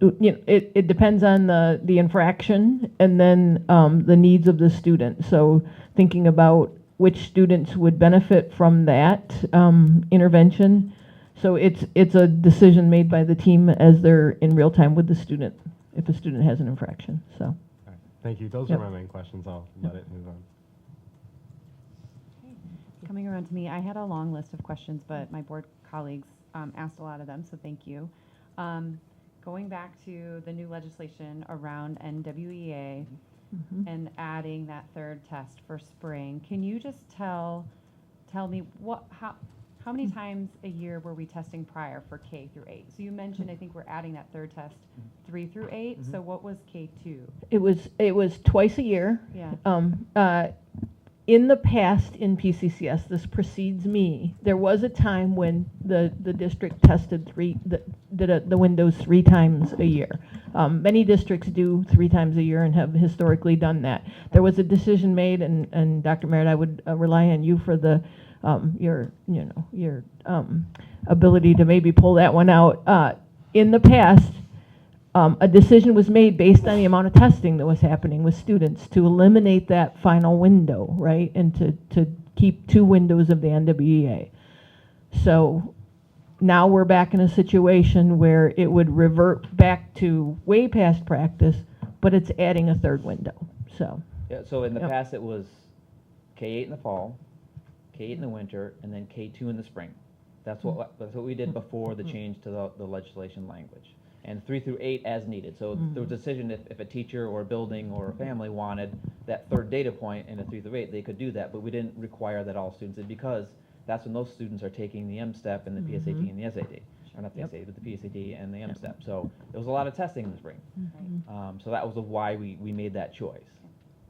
We're kind of handcuffed now with the new specific language about being in the fall, in the last marking period. All right. Thank you very much. I will say, I know a few other folks had some additional questions, but I want to be mindful of our time. So if you do have those questions, please email them to myself and Dr. Merritt, and we can filter that through the team. So we had some of our board members ask 5, 6 questions. Yes. And some of us only asked 2 or 3. Okay. So I don't think that that's really fair for us to be cut off in that process. Okay. I will, that's a fair point. If we'll go around. I have Do you have 2 additional questions? Mhm. Okay. Yes, Do you I have just some more have more questions questions. as well? Okay. And others will yield their time this round? Many of my Is that questions okay? have gotten answered. But Yeah, me too. Okay, I'm fine with that, if we could be clear and concise with our questioning. Okay. Do you want to go ahead, or? Sure, I'll go first. Go ahead. It's really around the timing of these things and the clarification of the tests. This most recent discussion clarified it a little bit, but the state is saying that they'll provide reimbursement for a test, but that's independent of the M-STEP, because we're administering the M-STEP in the spring Correct. already. So this is for an additional test that could be administered in the spring. And go ahead. I'm going to wait till you Do we, finish. do we, this is only a cost reimbursement, so the $127,000. I don't know if that's right, cost. It's pretty close. Yeah, approximately 127, 100. It depending on the number of students that take the test, but it's approximately $127,000. Approximately yeah. $127,000. That would be Yeah. approximately our cost for Correct. doing that as well. We're not, there's no additional funding that's there. This is just a direct reimbursement for any costs incurred with this particular test. That's correct, for the third window of the NWEA. And so, yes. And so do we also get reimbursement for the first window, the one that we do in the fall? No. Okay. The entire cost of the NWEA per year is what it would be, is reimbursable. So prior to the pandemic, the district bore that cost out of general fund. So we spent $125,000, $130,000 a year to administer the NWEA. During the pandemic, under 98B, we were required to administer a benchmark fall and spring, and we were reimbursed for that, for the Fall and spring or twice a year? twice a year. It was The language actually first said 9 weeks and before the end of the year. before the end of the year, By sorry. language. So, by that language. So we were reimbursed for that for the last 3 years, 4 years now, I can't even remember. But this year, that legislation became specific to the window of time when it must be administered. So if we administer, we will administer the NWEA either way. The question becomes, do we do that third window and get reimbursed, or do we have to absorb that additional cost back into the general fund? Okay, and so it's really because we have to do both a fall and a spring. Correct. That is not the M-STEP in order Correct. to get the reimbursement. And the reimbursement would cover us for the entire NWA window, which could be fall, winter, and spring, or it could just be fall and spring if we chose to do that. That is correct. And from what I also understand, the timing of when we're doing the M-STEP and the NWA are pretty close to each other. Mhm. It just seems really confusing that the state is mandating to do the M-STEP testing and then also giving us this opportunity to get cost reimbursement for an additional test. So I guess I wanted to draw a comparison around the M-STEP and the NWA. My understanding is the NWA has the data available essentially instantly. Yes. At the moment that we produce those tests, that is correct.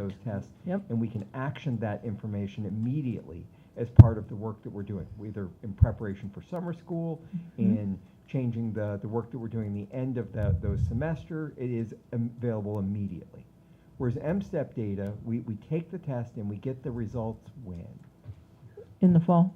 In the Well, fall. yeah, and then in the summer, end of the summer. End of summer as we So come it's back for the not school. really actionable at that moment. Correct. Okay. Yep, the NWEA, as a teacher, you can get that data in real time, and then when the window closes within 24 to 48 hours, we get the normative data.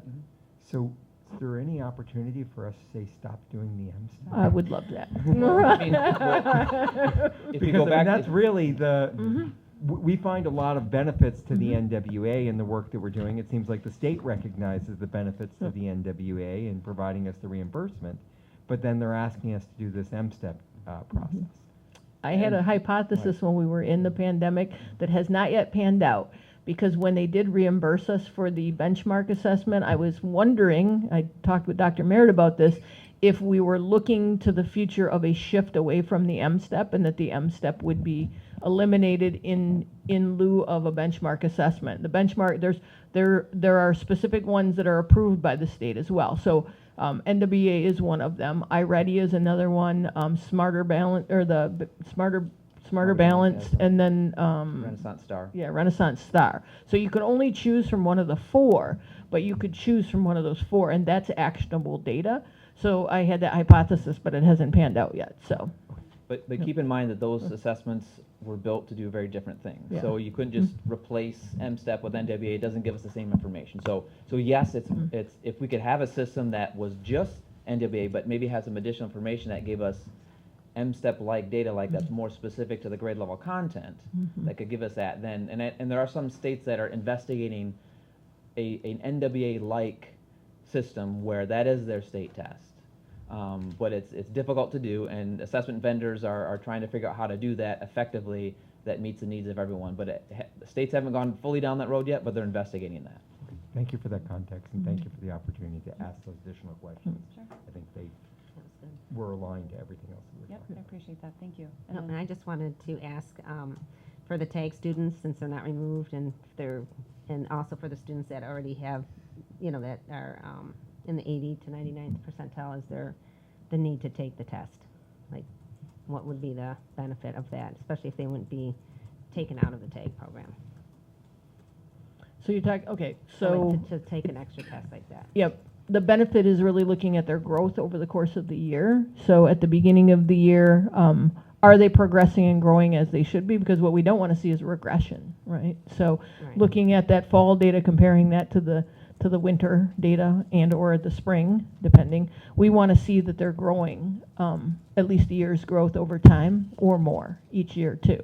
So although they're already performing at the at our higher end of the level, we want to ensure that they continue to perform at the higher end of the level. And to do that, that's that benchmarking that you look at. What is their growth trajectory individually, not just in comparison to others as well. Because when you take the test, it's adaptive. Adaptive means it shifts with you and it pushes you harder and harder. So that helps us to see that growth over time as well. So that's a great question, and thank you for asking. Okay, and just one more.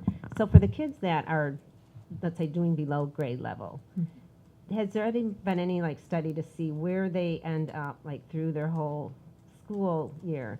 Or, I mean, their whole time at school, to see if they continue to stay down there, what is done, is there any time, I know retention, nobody likes to hear retention, but in some cases, it seems like we just keep moving kids along even though they're not even maybe at the grade level.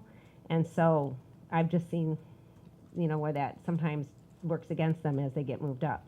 Then they get further behind and then further behind, and then it's more work that they do to, even if you're talking about closing a gap, that gap gets even harder because then they have to do double time or triple time to even catch up.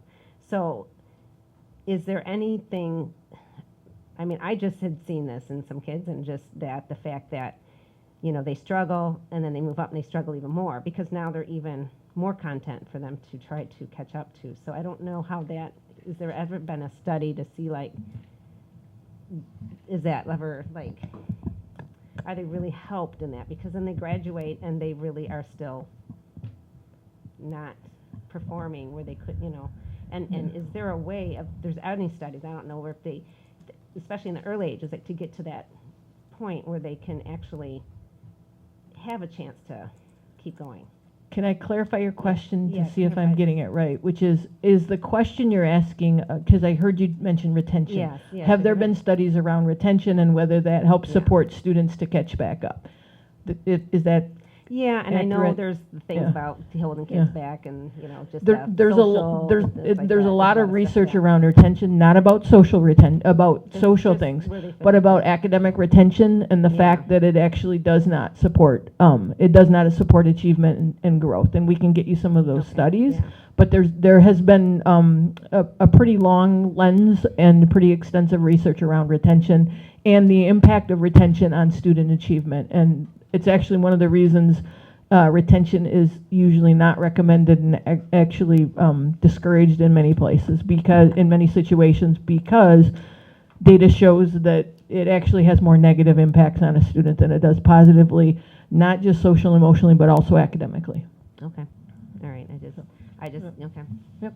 It just seems like then they're struggling each year they go, and there's more content to achieve, so I don't know. I don't know how to fix that. Yep, well, I'm and guessing I'll it's know. layering on additional supports, and it's also understanding that content clicks at different times for different That's true, students I as see well. that. So as you continue to engage students with grade level content with supports layered on, it makes a difference. But we still do see gaps, and it's still continued work to do.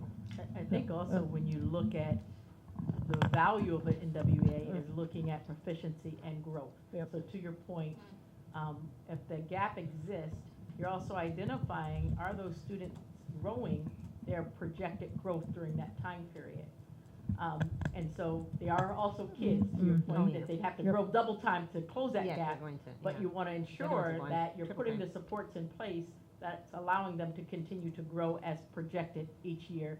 And then we need to really look to where Ms. Rail talked about even before coming into school and working with even partnerships and community. If we say this is not a school issue on its own, it's a community issue and a concern, and what can we do really to provide even earlier supports or earlier intervention, and then continue to layer on within the time that they're here with us as well. So it is a big, Yeah, I mean, even like starting time, like if they're not at a certain point, are you ready for kindergarten? Yeah, and I know we have pre-K and all that, but I mean, even then, some aren't still, you know, ready to just jump in there, so. And then if they're out, when they start out in that, you know, then they're with everybody that they started with, you know. I think another point I heard tonight, and it's good to be able, as we come back with that, multiple ways to assess. So you might look at a standardized test, and we're saying, well, students are growing, so that's great, but they're still not proficient. But then you're looking at a DIBELS, and that data could be completely different in terms of the work that they're doing within that classroom and how they're meeting standards. And so we really have to begin looking at multiple ways of how we're assessing what that child is able to do, not necessarily just on that standardized test, you know, and that tells another story. So the work is complex. Oh, yeah. Yeah. Kids are complex. No, but definitely great questions. Can I quickly ask one more question? Yes, you may, of course. Since we're doing 3 NWAs this year, are all 3 being funded by the funds that we get from the state, or is it just 2 of the NWAs? It's one overall cost for the NWA, regardless of the number of times that we assess during a year. If we wanted to do 5 windows, it would be the same cost. Not that we would do that, but don't quote me on that outside this room. You can People do don't. 4. Yeah. You can do summer if you want. Right. I don't want to do summer. But yeah, I so wanted essentially- to see that in quote, no. So it is one overarching cost for the NWA for the entire year. Thank you. Yep. Essentially, we purchase a license for each student that we can use the NWA map throughout the year. Great. All right, well, thank you for the presentation, and thank you to my board colleagues for all the thoughtful questions. All right, we're going to move on to action item number 25-11-28. Consider approval of a resolution for a new course, sports officiating. This is a final reading. Can I have a motion, please? Madam President, I move that we approve a resolution for a new course, sports officiating, action item number 25-11-28, final reading. Can I have a second? Second.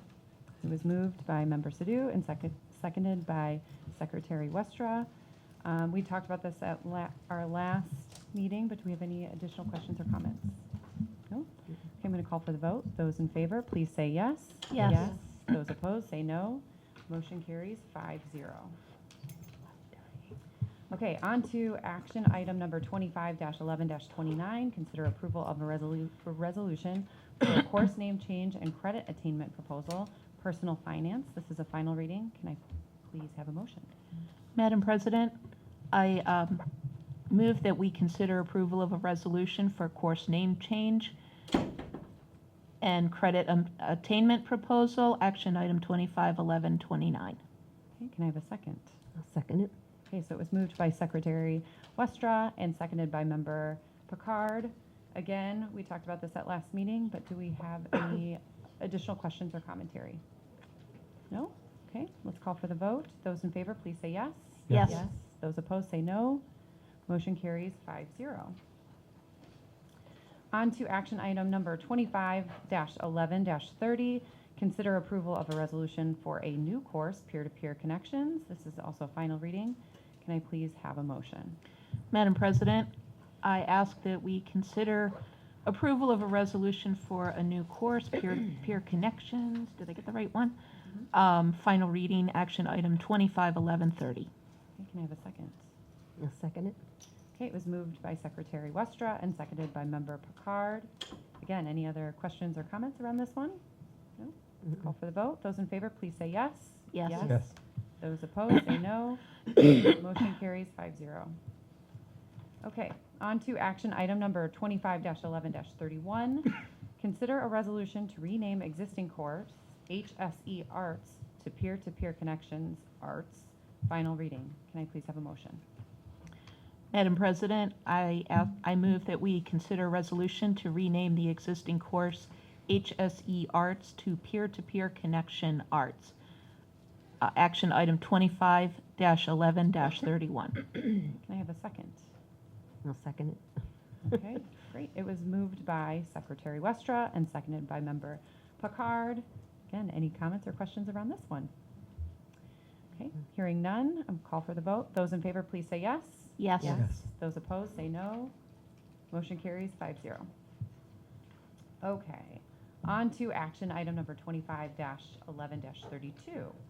Consider approval of a resolution to rename existing course HSE Foods to Peer-to-Peer Connections Foods. Final reading. Can I please have a motion? Madam President, I ask that we consider action item 251132. Consider approval of a resolution to rename existing course HSE Foods to Peer-to-Peer Connections Food. Can I have a second? Second. It was moved by Secretary Westra and seconded by Treasurer Kehoe. Any questions or comments around this action item? No? Okay, hearing none, I'm going to call for the vote. Those in favor, please say yes. Yes. Yes. Those opposed, say no. Motion carries 5-0. Okay, that concludes our teaching and learning section. Now we're moving on to finance and operations with Ms. Minnick. Thank you, President Christensen. It is my pleasure to bring forward for your consideration this evening the first reading of an expansion to our Allen Early Childhood Fire Alarm System. As part of our routine inspections for early childhood licensing, a recent fire safety inspection at Allen indicated that the current smoke detection fire alarm system does not comply with the current state's fire safety regulations for pre-kindergarten facilities. As a result of this, we have requested a proposal from National Time and Signal. They are the company with this proprietary current fire alarm system at that location. They are responsible for installation and maintenance on that system. We've requested a proposal to install smoke detection units to satisfy the inspector's findings. So with that, to ensure the safety of our students and staff, we're recommending a contract to National Time and Signal to complete the work at a cost of $47,234 to be funded by the general fund. Because it is an expansion of the current system, the general fund dollars will be used for this through the maintenance and operations budget. This was discussed at the Finance and Operations Committee meeting on November 7th. So with that, I have with us Matt Lentz, our Director of Facilities and Capital Programs, to share more information on this work. Thank you. Good evening, Board. So, as Ms. Minnick has stated, we're here to ask for approval to do an expansion on the monitoring fire alarm system at Allen Early Learning Center.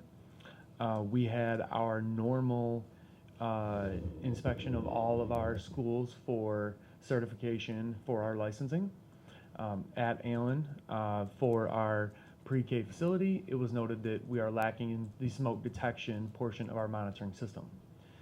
So as a part of the request to approve a contract with National Time and Signal to expand on our current to include smoke detection to their proprietary system for $47,234 would add 83 smoke detection devices throughout the entire building.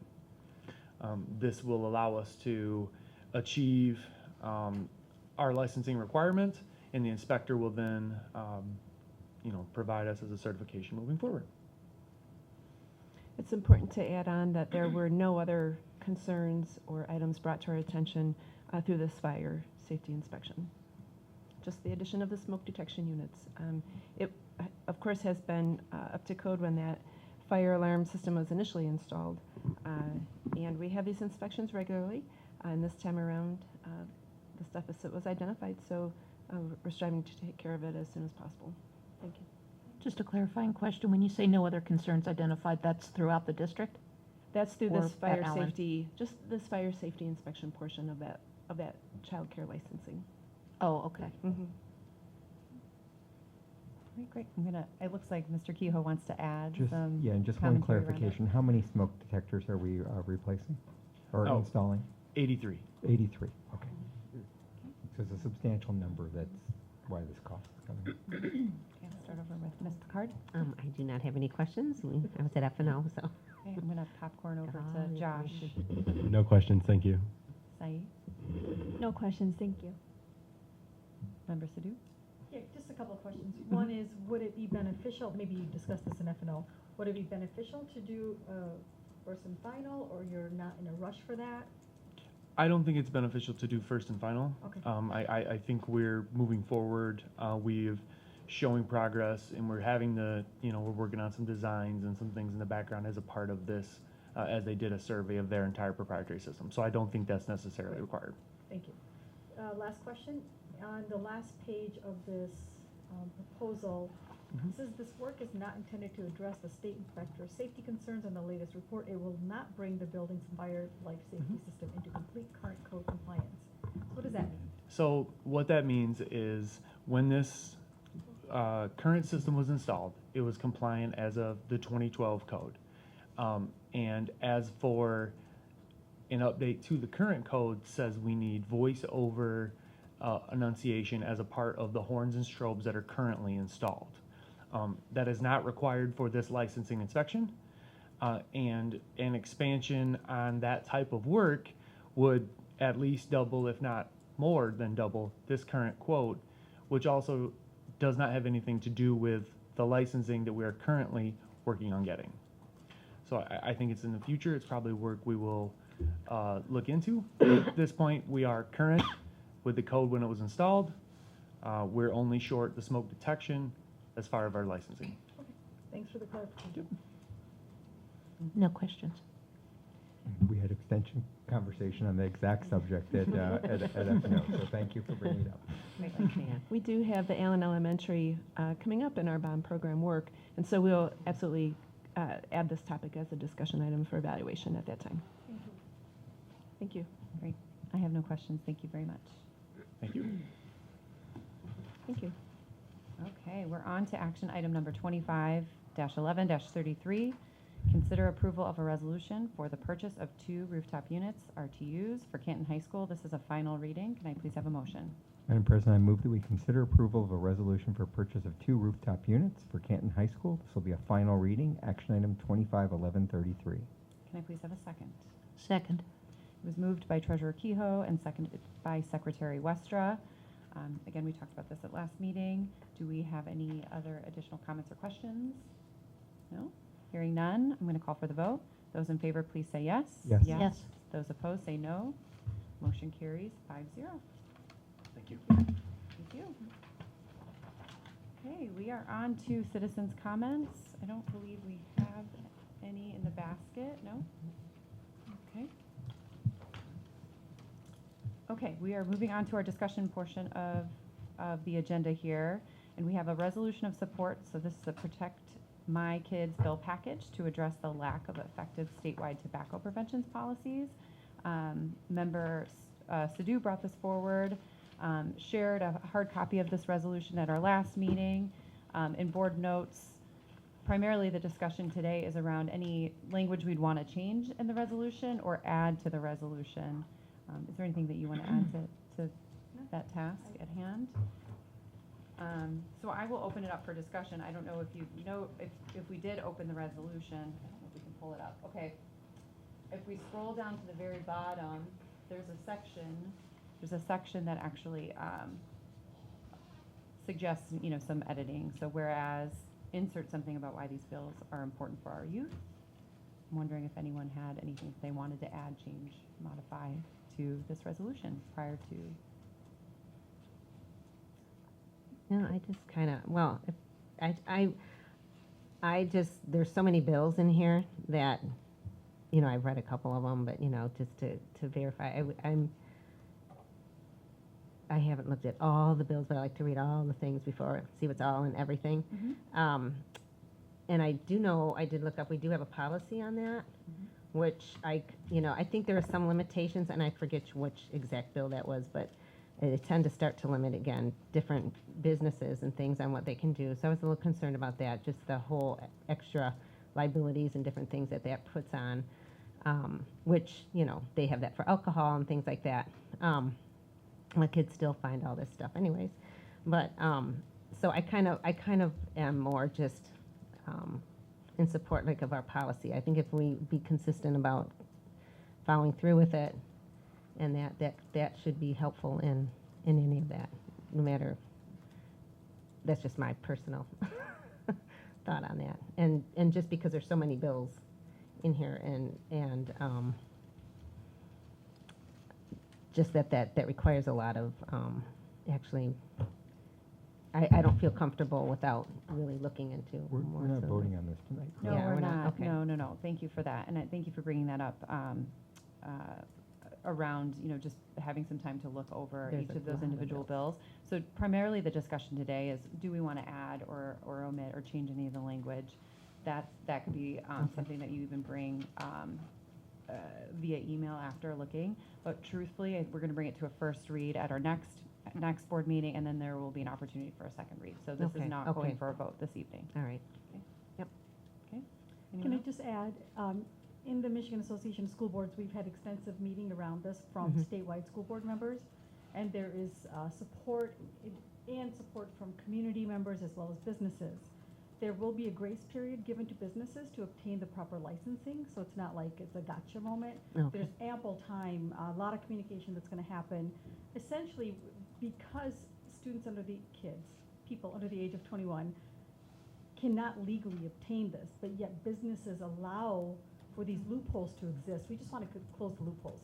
So this goes beyond our policy. What we're saying to the state is, let's treat these products just like any other products that are illegal for younger people to obtain.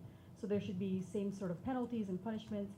At this point, there's lots of incentive to sell to young people, and we want those incentives to stop, essentially, at the state level from those businesses. So our policy will stay the same because we want to protect our kids.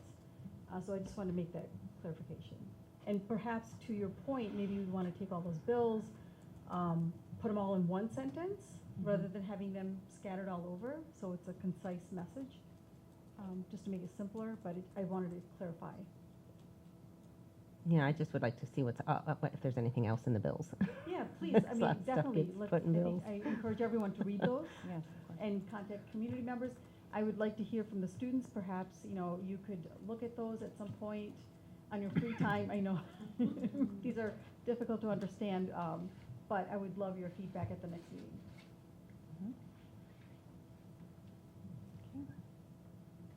All right. Well, I think prior to our next meeting, if anyone has any suggested edits or comments, if you could send them to myself and VP McCoyne and Dr. Merritt, that'd be helpful. Okay? Great. All right. Okay, on to follow-up board questions. I had a printout that I moved, of course. Thank you. Hiding Okay, so we had some follow-up board questions as of our last meeting, and it seems as though many were satisfied through board notes, but I'll tick through the list here. So a board member asked for clarity on the bid threshold for purchase services and board approval. So we did hear that, or is there? We did receive that, but because there is no formal policy on that, I think it's worthwhile for us to have a conversation on whether we would like to have a policy on those items. I mean, it's specifically large purchase services, not things that we continue to do year after year, but to make it so that when we have large subscriptions, large purchase services, that we have an opportunity to have board weigh in on those. You know, so many things that might have been a physical purchase might be moving to a subscription. And if it's moving to a subscription, it would not come under our board policy right now. So I think we need to talk about how to make some adjustments to accommodate board oversight for those purchases. Okay, thank you for that. Do we have? I know, yeah, so that's actually a good point. Do we have another board member in support of this continued effort? I support that. And being in policy, that's something I would like to look deeper into. Okay. So we're going to take this to policy as the next step? Yes, for I will. discussion? If you can just keep me kind of in the loop on that, so that, obviously I'm not part of the policy committee, Sure. but I can I'll take it provide to some Chair. guidance or feedback. Sure, I'll take it to Chair McCoy. Okay, thank you. Okay, next on our list, we have a board member asked, the Plant Moran representative, how does the amount of debt service at that P-CCS carries in the general fund compared to other districts our size? That was also satisfied in board notes. We had another inquiry about the number of physical education teachers currently certified as sports officials, which also was satisfied in board notes. And then lastly, we had a question around information on research regarding the optimal length of recess time. Did we have that one satisfied in board notes? Okay. All right. And then what open questions do we have this evening for follow-up? Will help, because some, I think, we said, can we do board notes, but they were answered here. So are there outstanding So ones? The one I had in particular that I remember was looking at the attendance data and the for the first 2 months. Yeah, for the first 2 months for the prior years, to make sure that the trends that we're seeing, I know anecdotally we're seeing positive results, but I want to see if it's backed up by the data for the first 2 months of the previous 3 years. There was another request that I'm remembering too that Member Picard asked around the retention, kind of just added study or data around how that's not necessarily helpful for students. I also had a question about the trends, statewide trends of the math scores for the new test that went digital. I think Jonathan mentioned that he saw those trends, but can we actually get statewide data for those? Like that? He showed the statewide data. Are you looking at the comparison to other like districts? Other like districts, countywide. Yep. I know Josh also asked a question around the pre-SAT and the SAT, whether or not that digital data point actually captured the paper tests that were also taken during that time frame. So just we can get that confirmation as well. Just want clarity of the last question. So countywide is there, are you looking for, right? I'm looking for, did all districts experience that dip? Or was P-CCS unique to that dip? So what we saw is that all districts in the county and state experienced that dip. Okay. Based on that chart. Okay. Yeah. So if they're. So the same amount? So maybe I need to go back to this. Yeah. Okay. That's really that trajectory. Like when we looked at some of our others that were different from state, county, but that's one that's pretty consistent with state and county. Okay. So does that one come off the list? Yeah, that can come off. Okay, thanks. Okay. All right, am I missing anything else?